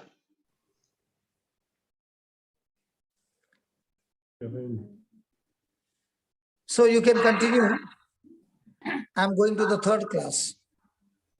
Praise God. Praise God. Because what you are preaching is really amazing. And I want you to continue there. Whereas I'm having a class over here. So I better skip this class. Or I will sit and listen to the class. And we all will listen to the class. Go ahead, Jocelyn. Praise God. Thank you. Yeah. As you said, Papa, the goodness of God, I remember that scripture in Romans chapter 2, verse number 4. Yes. The goodness of God brings you to repentance. Yes. Yes. The real that is the difference between the law and grace. Under law, it is fear that brings change of action.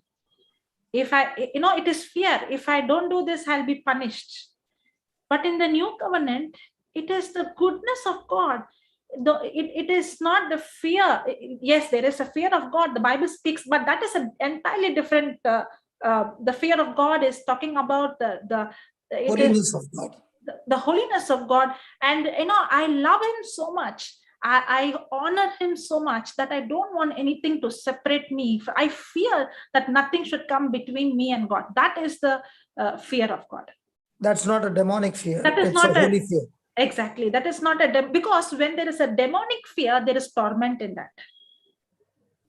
But when there is holy fear, there is no torment at all. Because where there is holy fear, there is fire of God. And that holy fear, where there is fire of God, destroys the lies of the devil. And that's why it leads you to repentance. Yes. Yeah. Yeah. Go ahead. Yeah, and that's why, the meaning of the word repentance is change of thinking. Okay, it is the change of my mindset. And what is that changes my thinking? It is it the real change is when I realize the love of God. That change of thinking, when the prodigal son came to his senses, what did he come to his senses? The love of his father. It is the real repentance is not when I feel sorry for my sin. No, the real repentance is when I realize how much he loves me, what he has done for me on the cross. That's why when I see faith works through love, I would say there is two love. One is God's love for me, and the other one is my love for others. But actually, we love him because he first loved us. It is my love is only my response to his love. And the real repentance, the real change in a person's life is when a person understands the goodness of God. And that's what I see the examples in the Bible, those who encountered Jesus, in the time of Jesus, when he was physically in the flesh and blood. We see the woman who was caught up in adultery, the woman who was washing the feet of Jesus. If we see these incidents, what brought change in them? Why is that woman crying and weeping and washing the feet, and everybody is looking at her? Oh, she's a sinner. This man, Jesus doesn't know. And it is in a situation where everybody is looking at you and judging you and condemning you, and there is one person who is who loves you and who has accepted you. I have the choice now whether I'm going to accept how people are calling me as a sinner, or I'm going to accept the love of God that is given to me freely. See, when a person experiences the love of God, the love of the world just starts dying. Yes. It doesn't because both the taste is very, very different. Okay. Then the love for money is gone. Then the love for others in suffering with no selfish ambition begins to grow. The same person who has been using his time to get something for himself is now finding the beautiful life of using the same time for somebody else with nothing in return. So as you said, faith works through love. One is because I love Jesus. And the proof that I love Jesus vertical is when I'm able to love the other person. Today, somebody shared with me, I think Sheila shared, that she said, a Hindu lady came and said, my children are hungry. So Mother Teresa gave her rice because she had about 7 children or something like this. And this lady, taking that, what was offered to her, took exactly half and gave it to a next door neighbor who was a Muslim, because she also did not have anything to feed her children. Now, when she did that, we find all the three are experiencing the love of God.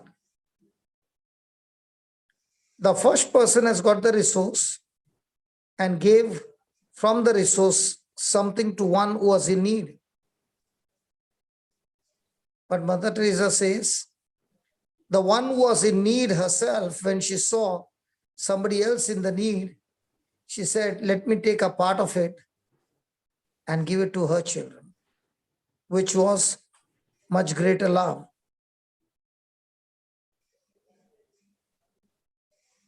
And that is what God wants to tell each one of us, that we have time, we have got talents, we have got abilities, we have got so many things. And our vertical relationship becomes more and more intimate when we are able to share what we got with others. And the proof that you have love of God is when you can see the fault in the other person and you refuse to condemn and judge and overlook those mistakes and accept and continue to love and continue to do good in spite of those mistakes. And that's what we see in our own life that Jesus does every day in our life. If Jesus has to see our mistakes, none of us would be standing and sitting in this place. If God has to deal with us according to our seeds that we sow, we would all be in a miserable condition. But because God's goodness and mercy follows us surely, we shall surely dwell in the house of the Lord forever. Because if his goodness and mercy doesn't follow us, we cannot taste his love anymore. And if you don't taste his love, then I'm not able to give love to anybody on this earth. Yeah, go ahead. Yeah, when you said about, I always had this, I had a difficulty in understanding the scripture about God is not mocked. What you sow is what you reap. Okay. And I always used to try to grasp it, and I say, Lord, I don't understand grace. Where does grace come? Because grace says that you don't receive what you deserve. And here you're saying what you sow is what you reap. And I always found it difficult to connect. But then when I read the next verse, I think it says, when you sow in the flesh, you reap in the flesh. So that means when I continue, to sow in the flesh, or if I don't tap into the grace of God, and if I continue to live a sinful life, then what I sow is what I reap. But the moment I shift from sowing in the flesh to sowing into the spirit, now everything that happened in the past is cancelled.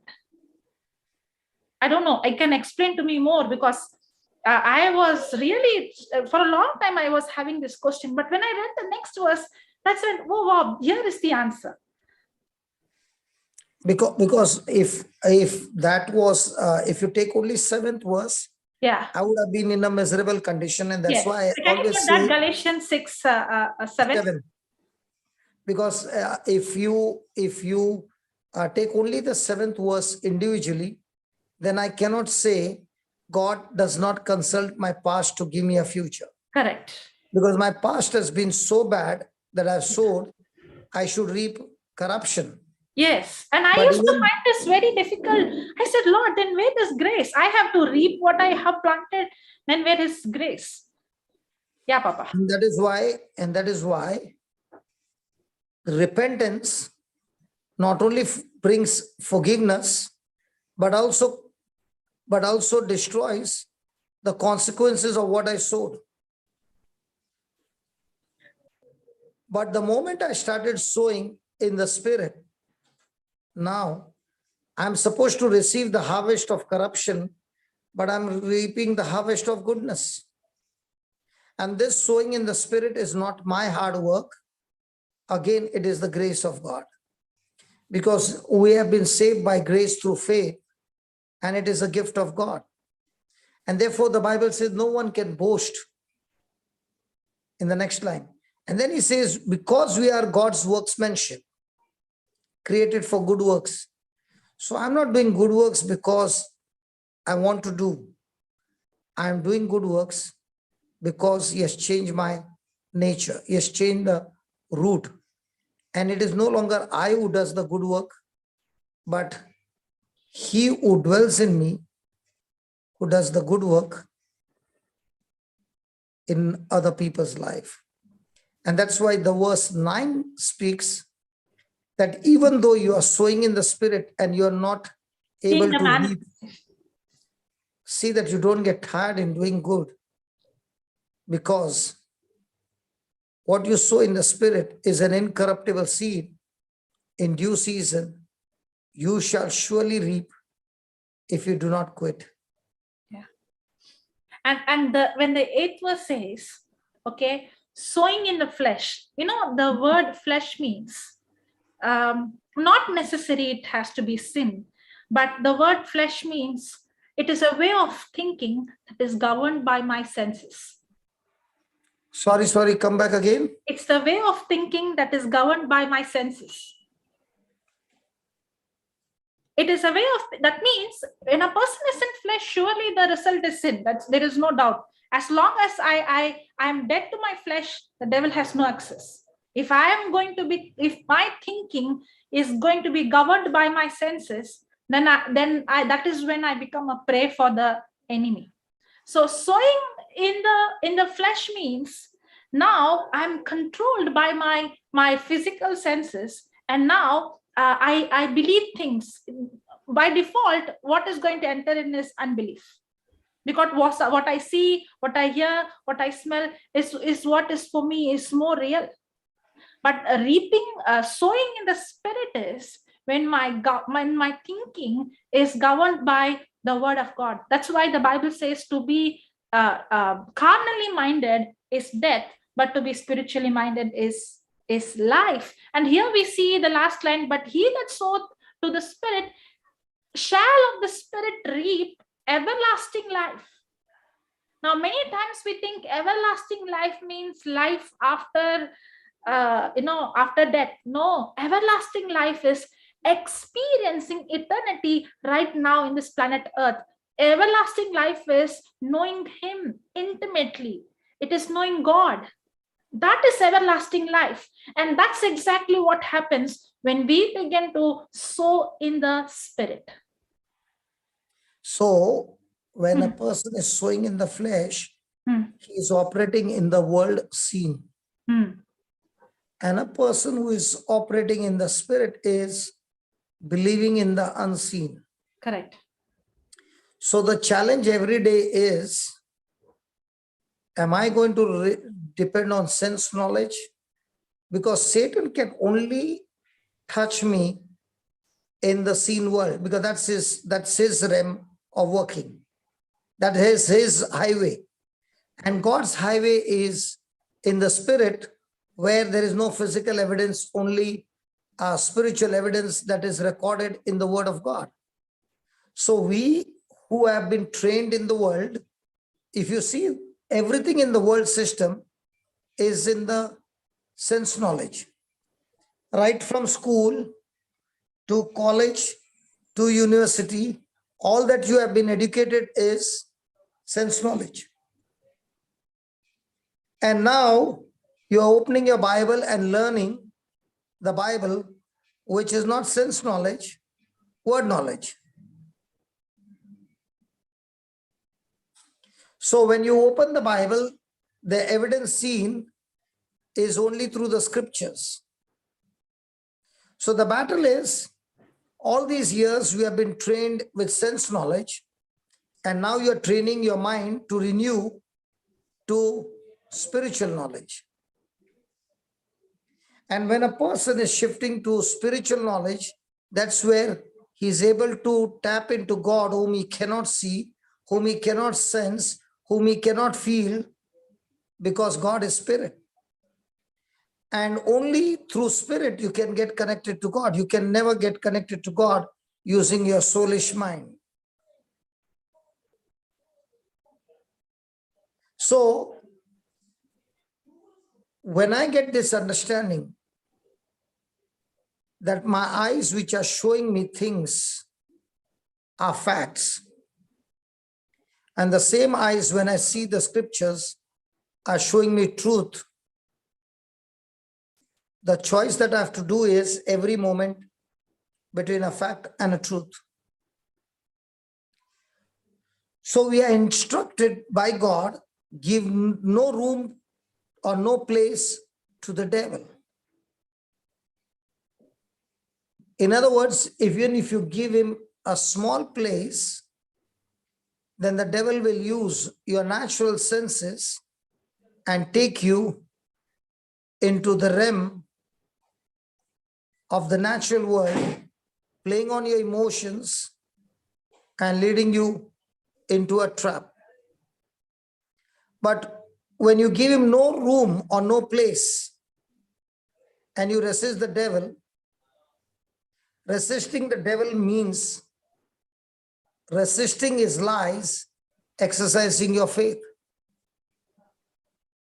And faith has got no physical evidence. Faith has got no emotions and feelings. Faith is evidence not seen. And today in Canada, I learned a beautiful lesson is that when the apostles and everyone went to preach, what preaching does is it generates a substance called faith. So the Lord gave us an example today that I can use petrol to generate electric power. I can use diesel to generate power, electric power. I can use coal to generate electric power. I can use sunlight to generate power. In the same way, I can use the word of God to generate faith. I can use preaching of the word to generate faith. I can use testimony of somebody who used scriptures to generate faith. And when they went forth everywhere and preached, their preaching generated faith. And because of that faith, the people who realized that they were wrong repented. And now with that repentance, the Lord who gave them the understanding to repent, the understanding to make the correction and stay on that correction, these were the ones who experienced signs, wonders, and supernatural things happening in their life. So what happens is a person can come for a retreat, and when the preacher is generating faith, but his attention is not on faith, his attention is on when will the healing session begin. That person does not experience anything, neither the change of life, because he is saying, I attended 10 retreats. So he's boasting about his attendance of retreats, but is not boasting about the goodness of God that has changed his life. So every time we come to a class like this, and the preacher is opening the scriptures, showing the spirit realm by giving understanding through the scriptures, he is actually generating substance called faith. And that's why the Bible says faith is the substance. So this substance is not only generated, gives hope to the hopeless. So now he realizes that I've been living in the flesh, which has led me into total destruction of myself, my family, everything. I realize my mistake, but there's no hope. But when the gospel is preached in such a way that God is a God of hope to the hopeless. And this God of hope gives you joy and peace even in the midst of your stormy night, even in the midst of your darkness.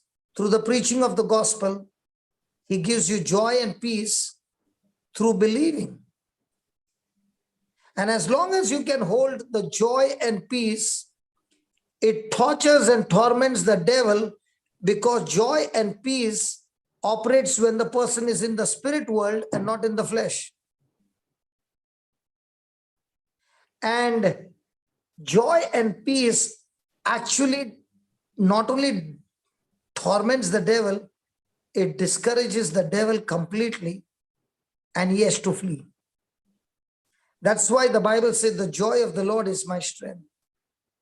And where there is peace, it is a shield that even though the devil gives the best shot, the peace of God that surpasses all understanding guards my heart and mind in Christ Jesus.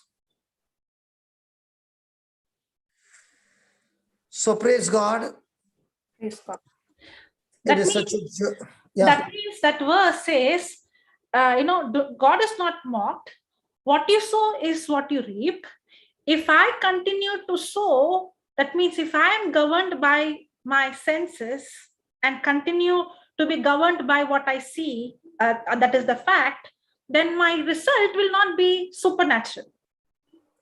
And that is where it brings frustration, because what people don't understand is that God operates only in the spirit realm and not in the natural realm. Satan operates in the natural realm and he cannot operate in the spirit realm. So when you're praying and your prayers are all about natural realm, then comes frustration. I prayed and I fasted and I did this and I did that, but nothing worked. And that's the time God says, listen, don't get deceived. I'm not mocked. Because even though you are praying, you are still praying in the flesh. So you are praying with your senses, you are praying with your emotions, you are praying with your feelings, and faith has got nothing to do with feelings. Faith has got everything to do with believing. And that believing is the weapon that helps you to resist the devil. And that's when he continues in the 9th. Now, when you start to sow in the spirit, don't be faint. Don't become weary because you're not seeing the result yet. That is, You know what happened, Jocelyn? Yeah. And others, when I got the touch of the Lord, I became an extreme person of believing the word in such a way. If he says stand for 30 minutes, I would not ask why. But I would follow the instruction to the point. Not only 30, I will go for 40. So in a matter of 1 month, I saw that not only my life had turned around, I could see even when I'm opening my mouth and sharing my testimony, I did not realize at that time that what I was talking was in the spirit realm.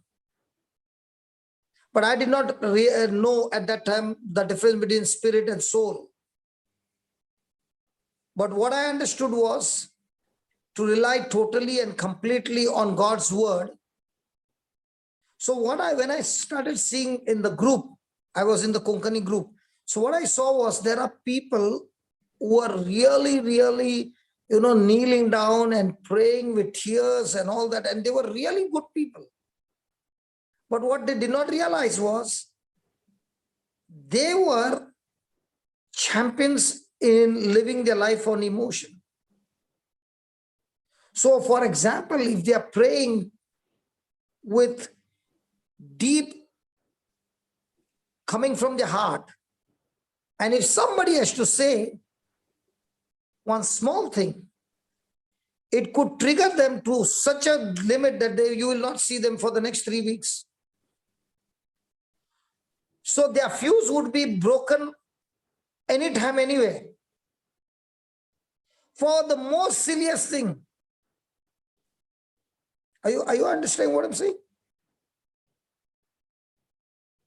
And in those days, I did not realize that bitterness was the key to which the devil kept them in bondage. And let me tell you, on the day when we used to have that prayer, everybody would be fasting. And I also used to be fasting. But not realizing fasting does not create miracles.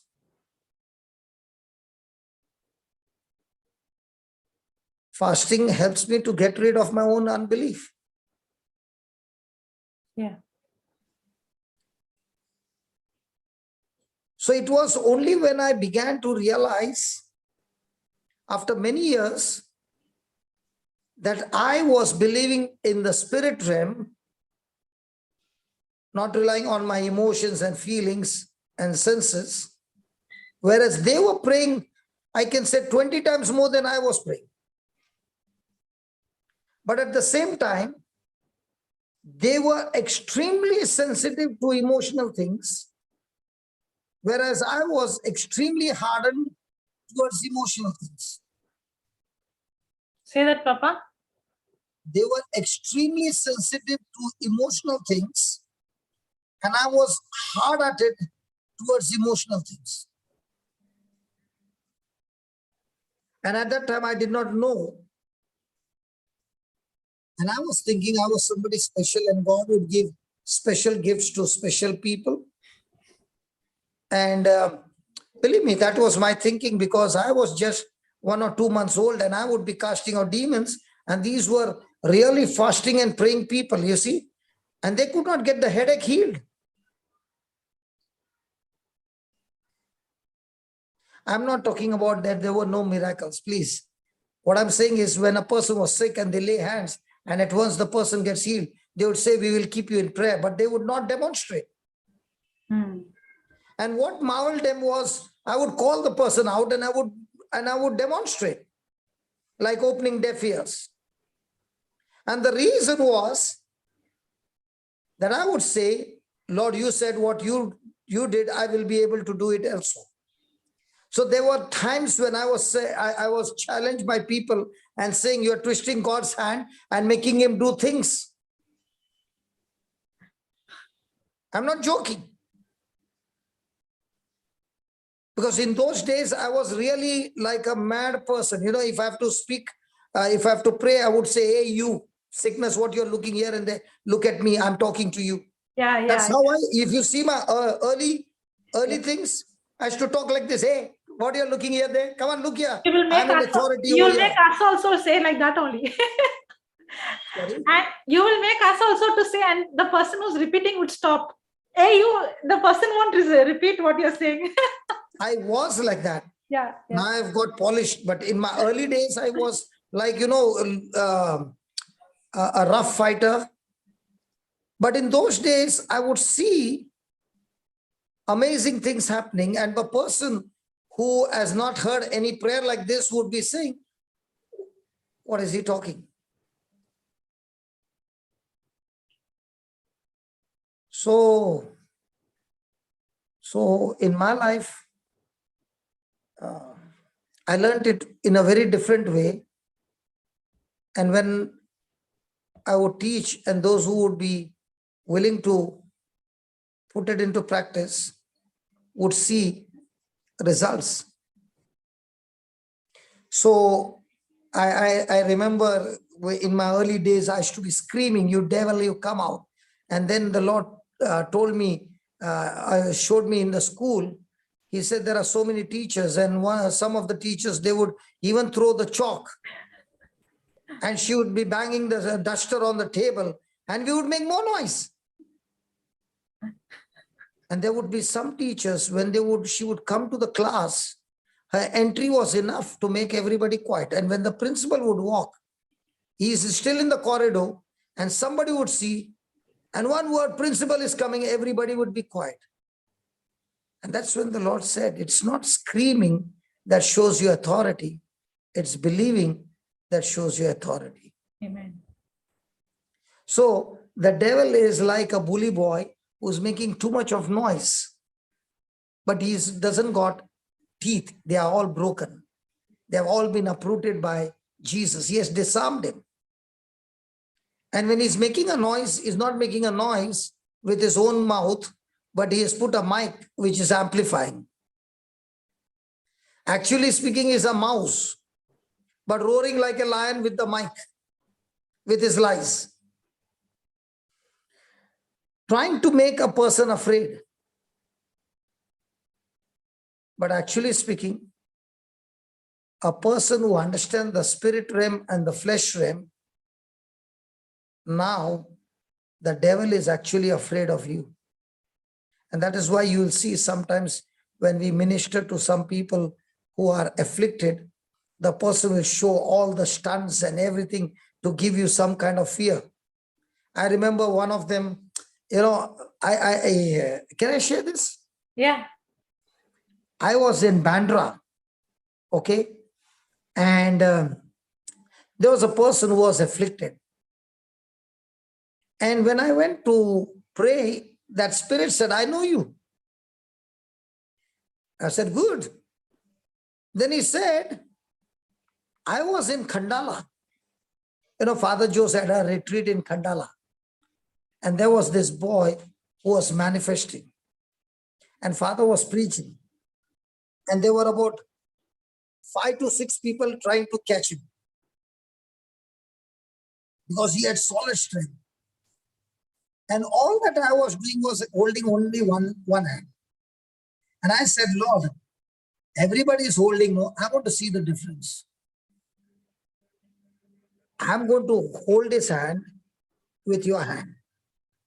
And I'm not going to put any force. And I want to see the difference.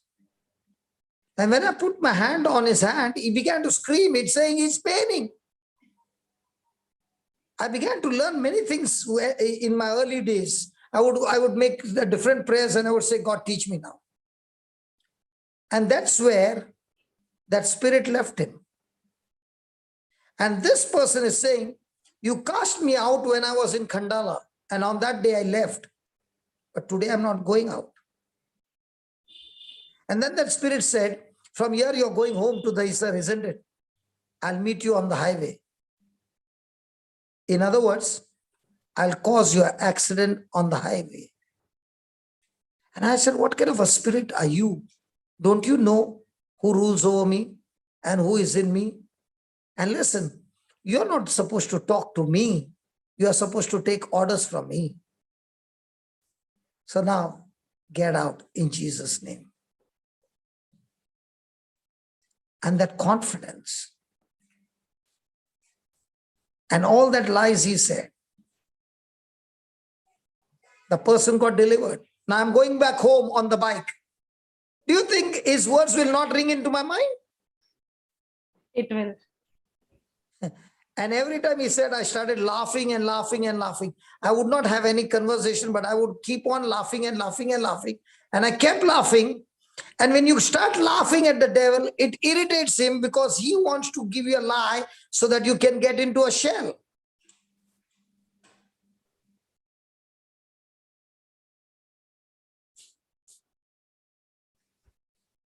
Praise God. Praise God. And when I started laughing, and then I started laughing every time the devil would show up. And those who were in the team, what they were having fear, now they also started laughing.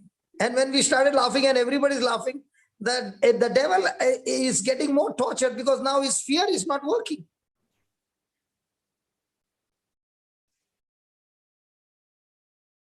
So we are all resisting the devil's lies using laughter. Because he wants you to get serious about it. Sometimes some people I see, when somebody manifests, they will say, hey, move. You know what you're doing? Giving that creep glory. I heard a preacher, when he was preaching, that lady began to manifest. And the preacher said, your class is so low that it will be a total mismatch between you and me. He said, you volunteer, come here, get that creep out of her. Take her behind, get the creep out of her. Let me continue to preach and get her back. What did he do? Hindi में बोलते हैं इसका औकात दिखा ये कौन है. जब शैतान को उसका औकात दिखाते ना वो कौन है, यार तेरा तो क्लास ही नहीं है अपने सामने खड़ा रहने का. चल एक कचरा जरा बाहर निकाल के लेके आना, इसको साफ करके.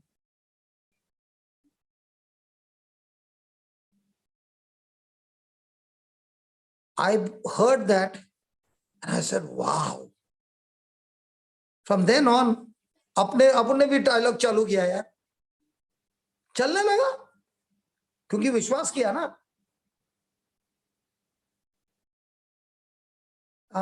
Jocelyn saying, what is he talking?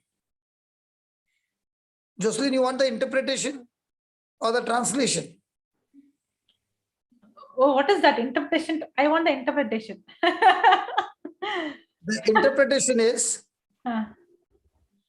in your house there is a foot, क्या बोलता है उसको? Mat. There's a mat, right? When a visitor walks in. Yeah. What do you do with the mat when there is dust? Doormat. You dust it. Dust it. In the same way, when somebody starts manifesting, call a volunteer and say, just dust this mat out and get the dust out, and then bring the mat in.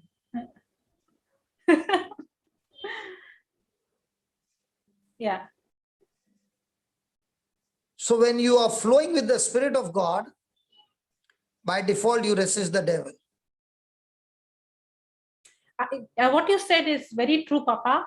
That is one of the deception. Devil, the thought that, oh, this person is manifesting, oh, this demon is very powerful.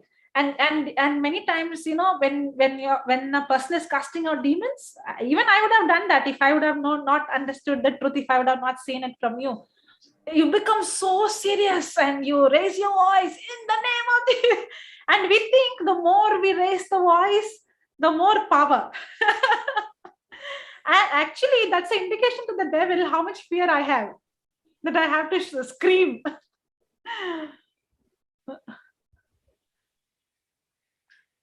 Praise God. Praise God. But I thank God that the Holy Spirit began to teach me things which were a hidden mystery. And what I made a deal with the Holy Spirit is, whatever you teach me, I'll stand on the rooftop and teach everybody. So when the Holy Spirit teaches me something, the devil goes crazy, because he says, now this secret is also out and people are going to use the same and they'll come back with results. Amen. For example, when the Lord said, I'll teach you how to grow hands and legs. And I saw it happen in Dubai, in the church. And then I came and shared with all of us in the team. And I said, we can all do it. And I remember in Goa, there were about, out of the 1,000 people who were there, about 20-25 of them were there with their difference in the length of their hand. And I called all the volunteers and I said, come on, take one. And nobody wanted to come. Why they did not want to come? Because they were believing that God has given him the power and not me. And I said, come now. And they came. And then I said, come on, let's exercise our faith one by one. And everybody's hand grew up. And then it became in that season that anybody would come and say, I got a short leg. Okay, come here, let me fix it up. And not only that, when they have a problem in the back and they themselves don't know that there is a disalignment and one leg or one hand is short. Yeah. So when you would speak to the alignment to go in the right direction, and then I remember in Bangalore, there was a person who had about 2 inches short hand. And there was this Maggie's daughter. I think she was 8 or 9 years old. And I called her and I said, we are going to make this hand grow. Okay.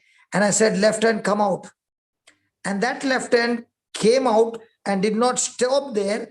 It came out 1 inch or 2 inches more, which was short. And when she saw that, she began to cry. She said, it's growing, it's growing, it's growing. And she started shivering. I said, okay, if it's growing, you can still say, go back and become equal. And she did that and the hands became equal. And then she was shivering for the next 2 or 3 hours because she said, that was so real. I saw it. Now, my question to you is, if this girl saw it, But is she having the same fire today? I don't know. So for me to have this fire every day, I am supposed to be in fellowship with the Holy Ghost every day, not through my sense knowledge, but through the word knowledge in the spirit realm. So I can be on fire one day. That doesn't mean after 1 month I'll have the same fire. My faith can be frozen. It can go down. And it can go so much down that I can even end up with unbelief. That's why, remember, there is no vacation for those who are in Christ Jesus. So you can continue. I'm leaving. I have to go to another place. Yeah. Continue. Don't leave her. Eden. Praise God. Class is Praise interesting. God. Thank you. Praise God. Thank you. Praise God. Praise God. Yeah. So, any questions? I think somebody yeah, there's brother. some in the chat. I think there's someone. How does one discern whether we believe in the spirit realm or sense realm? As I told that scripture today, I understood it even more, clearer. Sowing in the flesh.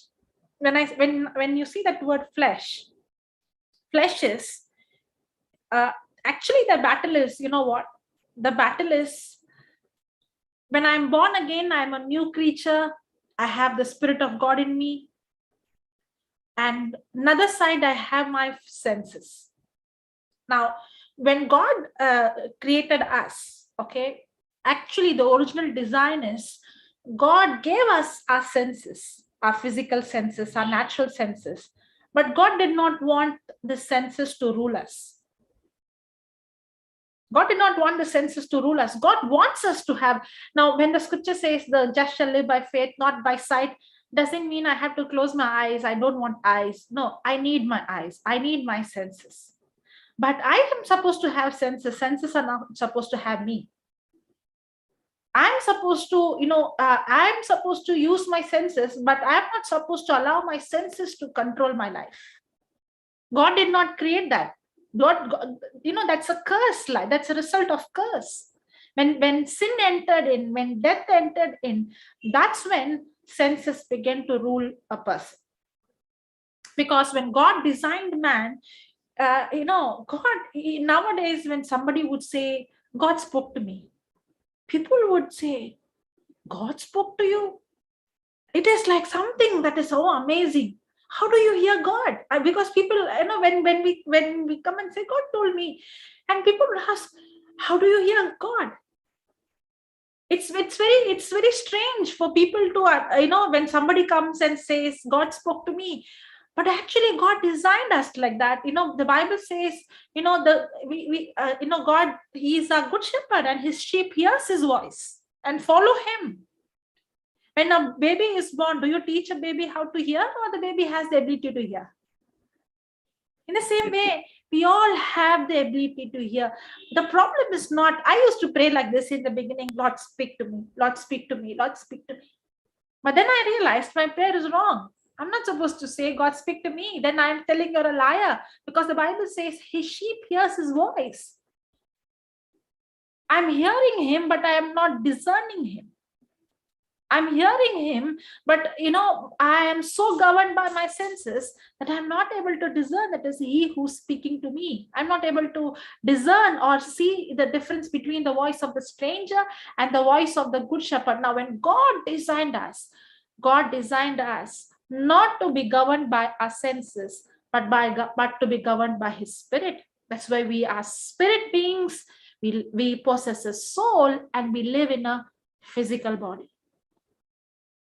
Now, the spirit part is where man is connected with God. And the soul, in my soul is my thinking, my feeling, my choosing, my decision is in my soul. So my mind is where my decision is, where I make the decision. But this mind is designed to be governed by the Spirit. And the body is supposed to take the orders that the mind receives from the spirit and act. Man is created to live in the supernatural. In another way to say, it is not what is happening around is supposed to dictate him, but what is inside, it is supposed to dictate. That's why God said that man has to have dominion, man has to rule, man has to have control over the creation.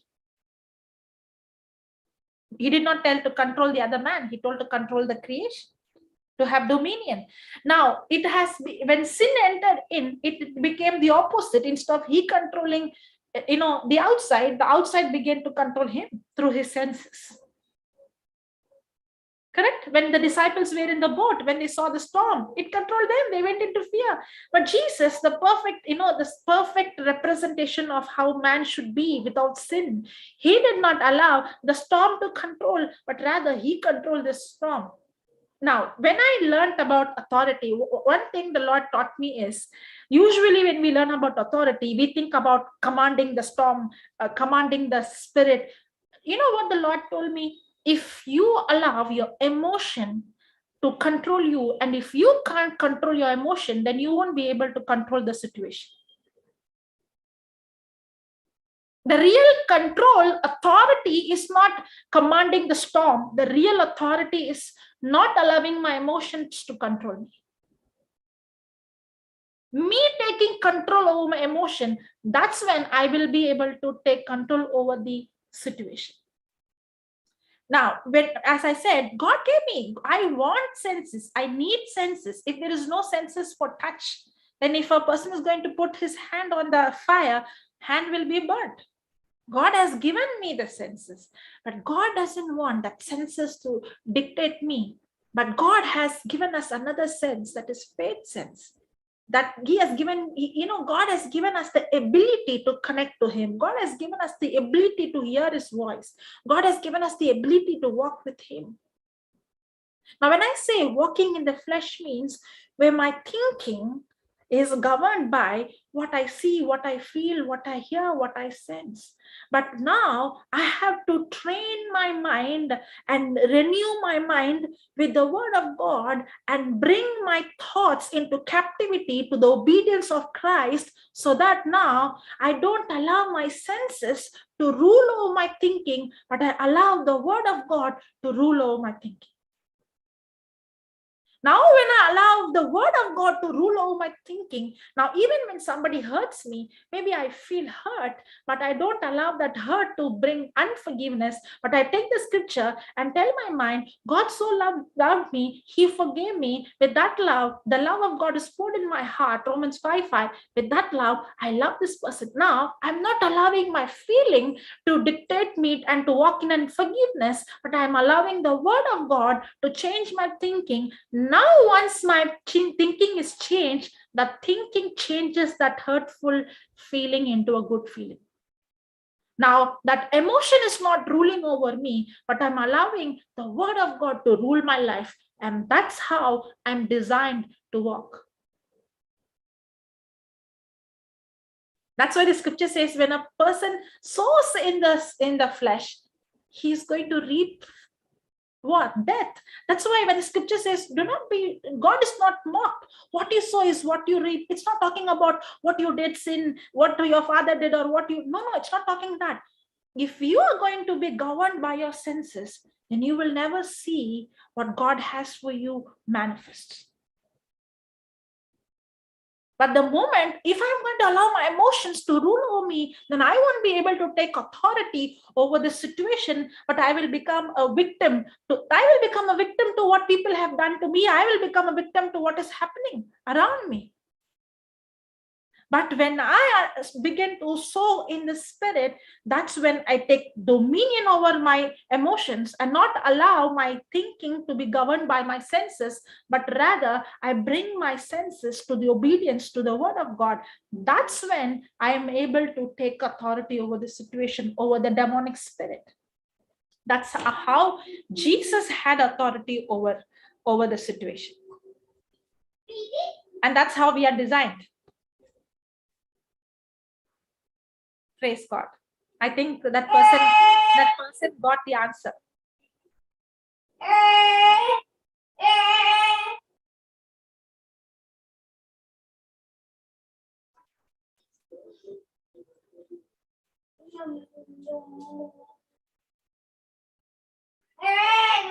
Any more questions?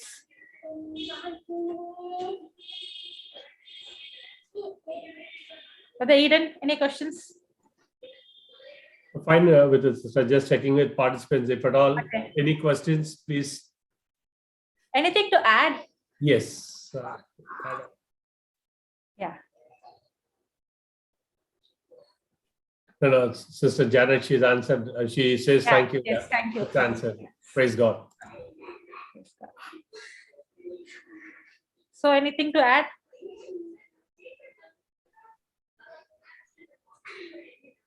No, sister, most of us, it's fine with it. It is like we have heard a lot of teachings. We are now, it is like, it's like refocusing us, bringing us, aligning us. As days goes, we derail, we go off track. And these teachings really help us, bring us back on track and continue to focus on the word of God. Time to time, this is what we require, saying that, which Papa keeps say that you need to charge your battery at all times. You can never let it drain out. Once a jump start is given, after that, it is our lookout of our battery, which is our heart. How well we protect it and how good soil falls and what happens from them on. So it's a teaching, especially when it comes to grace and mercy. It is like a never-ending one. It is always a process which we continue to learn. And every day it is a new revelation, the new understanding, new teaching. When you keep explaining, sharing things from your view, Holy Spirit speaking to us and giving us more revelation, more understanding, where we continue to make the notes and continue to go back, listen to it over and over. And that's how it has been. So for us, it is fine. Anyone else would like to ask anything or anything to add on, we'll add on. Otherwise, we will close.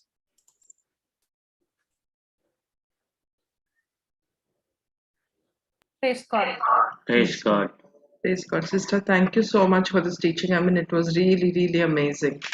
Praise You God. know, like Eden said, we've probably heard so many teachings, but when you listen again and again, you get new revelations out of, like how you also said just now, no, that you understood the scripture even better. I mean, every time it is explained, you understand something new, something different, something, more profound. Praise God. And one thing, sister, what I have learned is the word of God will not contradict. It will not contradict itself. And for me, it is always connecting the dots. In the beginning, it was like only dots. I did not understand anything. But when I began to, see the connection, it is the Holy Spirit who begins to connect. Especially for me, it was so very confusing. And the devil would always question me. I would say the deceiver, he's such a deceiver that he will always misrepresent God to us. The most misrepresented person in the entire universe is God. And the temptation I used to have is, if God is good, why God did this? Why did God allow this? Why are people dying? Why are the children born like this? Why is this happening? And all those questions would be questioning his love. And in the beginning, the question used to be, is really there God? But then once I know there is a God, then the question would be always attacking his love. And how does he attack? Through the scripture.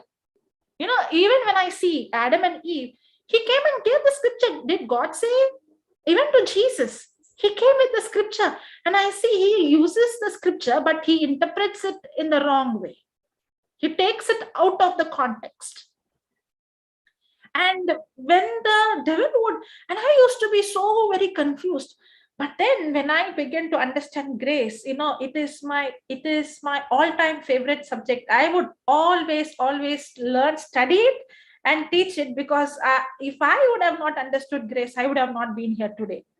So it is my all-time favorite. And the more I study, I understand there is so much more in depth to learn about grace. And when I began to understand grace, that's when I saw the dot connecting.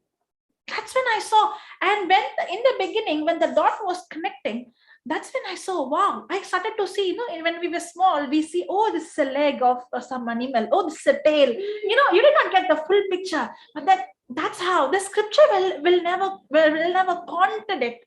It will never contradict. No. But the more we begin to, that's why when I read that scripture, what you sow is what you reap.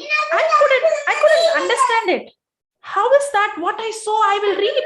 When God said, grace is you receiving what you don't, God is giving you what you don't deserve.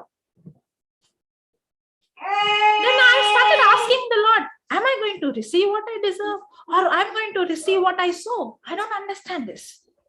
Because the scripture will not contradict, because this is not an Old Testament scripture. If it was in the Old Testament, I would have said, okay, it's in the Old Testament. No, it's in the New. It is in the book of Galatians. And in the book of Galatians is where Paul is actually speaking about the difference between the law and grace. And that's when the Holy Spirit gives us revelation, where you begin to see the connection of the dot. And the more and more we study, and the more and more we understand, the more and more the connection comes, the more and more the picture becomes clearer and clearer and clearer. Bible is very interesting and it's very beautiful. Praise God. Thank you, Jesus. That's why, sister, even every day we have this concerning worry and fear. In that it is there, Psalms 119:89. The word of God is forever settled in heaven. So there is no debate about it and there is nothing to argue on it. It is written, it is in heaven. So we abide by it, and every day when we read, when we meditate, we just follow what is there, and we don't get into a debate, or we don't get into an argument about who's right or what exactly it is. So everything is there. What we meditate every day, it is there in the Holy Bible, and we go by it. And this is teaching how it opens our spiritual eyes and say that all these days when you are in flesh, you are like on your own strength, as we discussed in the morning early. It is, we are there in our flesh, in our thinking on our own ability. It is I, and I did. Why it is not coming? The moment we switch from flesh to spirit, how God starts manifesting. It is like we're giving our access to God and say that, Lord, it is less of me and more of you. It is the more we humble, it's like He exalts, He takes it to the other level. So this is what adds up, and this is what is that platform what we love to be there, because it is not about a person who comes, preaches or teaches and goes. It is an interaction where we can interrupt at any time and say that we don't understand this, and how do we go? And we have everything is backs up in the Bible, and say we don't speak anything out of it. Everything is there, and you take us who it takes us immediately to the Bible and say, this is what the scripture says, and we very clearly we stress and say it is not it is not we who say that. It is the scripture says, and this and the person whom we are ministering, whom we are telling them, they understand, saying that it is like, no, it is not our own. It is not that we are doing anything to glorify us. It is, we are doing His work, and we are working in His vineyard. And how beautiful it is, like when we tell them, when we make them understand and say this is what the scripture says, and how easy they accept it. Then we speaking, and then we showing that this is what the scripture says, and this is where it says. And everything what we speak, everything what we minister someone, it has to be definitely backed up by the scripture. So that adds, and it really opens the spiritual eyes and tells them that yes. Yeah, exactly. And when we speak the scripture does the job. I don't need to do anything. I speak the word, and the word is what is going to cut the person's heart, convict that person's heart. Amen. Thank you, sister. Wonderful teaching. And we have all our brothers from Kenya also. Yes. Brother Joachim, anything to add Brother on? Joachim and Brother Bernard. Brother Joachim is from Dubai, I guess. No, Muscat. Muscat. Brother Bernard is from Kenya. Praise God. Sorry, I'll just... Brother Bernard, anything to add on? I'm so much blessed by this session. Fully inspired. Thank you so much, sister. for the wonderful job you're doing. Thank you. Praise God. Thank you, Praise Jesus. God. Praise God. Hallelujah. Hallelujah. Thank you, Jesus. Brother Joachim. Brother Joachim is coming regularly. Yes. Mighty mom and daddy. Yeah. I think he got. I think it's disconnected. only because of whom they added the daddy. Oh, really? Okay, I did not know that.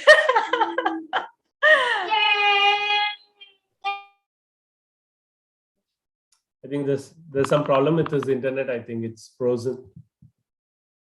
Yeah. Yeah, if nobody, then we can do the closing prayer. We'll do the closing. Yes, Yeah. yes. Go ahead, Brother Donald. Thank you, Sister Josephine, for the teaching today. Let's all put ourselves in the presence of the Lord.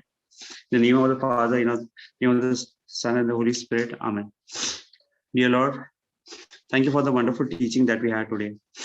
Thank you for giving us your resources, the internet connection and the medium through which we are able to receive the word of God.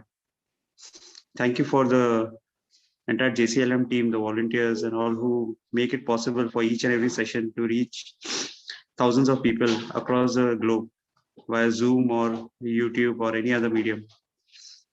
Lord, thank you for today's topic. Lord, we learned about your grace, which gives us the power, ability, and authority to be like you, Lord. We learn to walk in your way through your love, Lord. And this is the best way to be, for us to avoid us to go into depression or rebellion, Lord. Thank you for giving us the power to overcome sin, Lord, with the gift of humility. And thank you for letting us understand that we need to let go of our pride to be eligible for your grace, Lord. Lord, we surrender ourselves to the Holy Spirit, Lord, so that we can rely on Christ's confidence and strength, so that when we say, and we really mean it, and we know that it is true, that I can do all things through Christ who strengthens me. Today we learned, Lord, how to use your grace to avoid the greatest master of deception, Satan, and his biggest gift, sin. Lord, thank you for giving us the understanding to generate the faith substance via different methods like preaching, reading scriptures, and listening to testimonies, Lord. Thank you for giving us this understanding, Lord. And Lord, as we conclude our session today, thank you for giving us the gift of Holy Spirit so that we be in fellowship with you each and every day of our life without any breaks. As we learned today, there are no breaks in the kingdom of God, no vacations. And thank you for allowing us to understand and to use our senses or emotions to control ourselves so that we can flourish in spiritual realm. Thank you, Lord. We make this prayer to Christ our Lord. Amen. In the name of the Father, and of the Son, and of the Holy Spirit. Amen. Amen. Amen. Praise God. Praise God. Thank you. Praise God. Thank you. Praise God. Thank you, Thank sir. you. Thank you. Thank you, Thank Sister you. Jocelyn. Thank Thank you you. so much. God bless. Thank you. Praise Thank you. God. Thank Thank you. you, sister. Thank Yes, you. sister. Sister Marina, over to you. Yeah, I think we have done.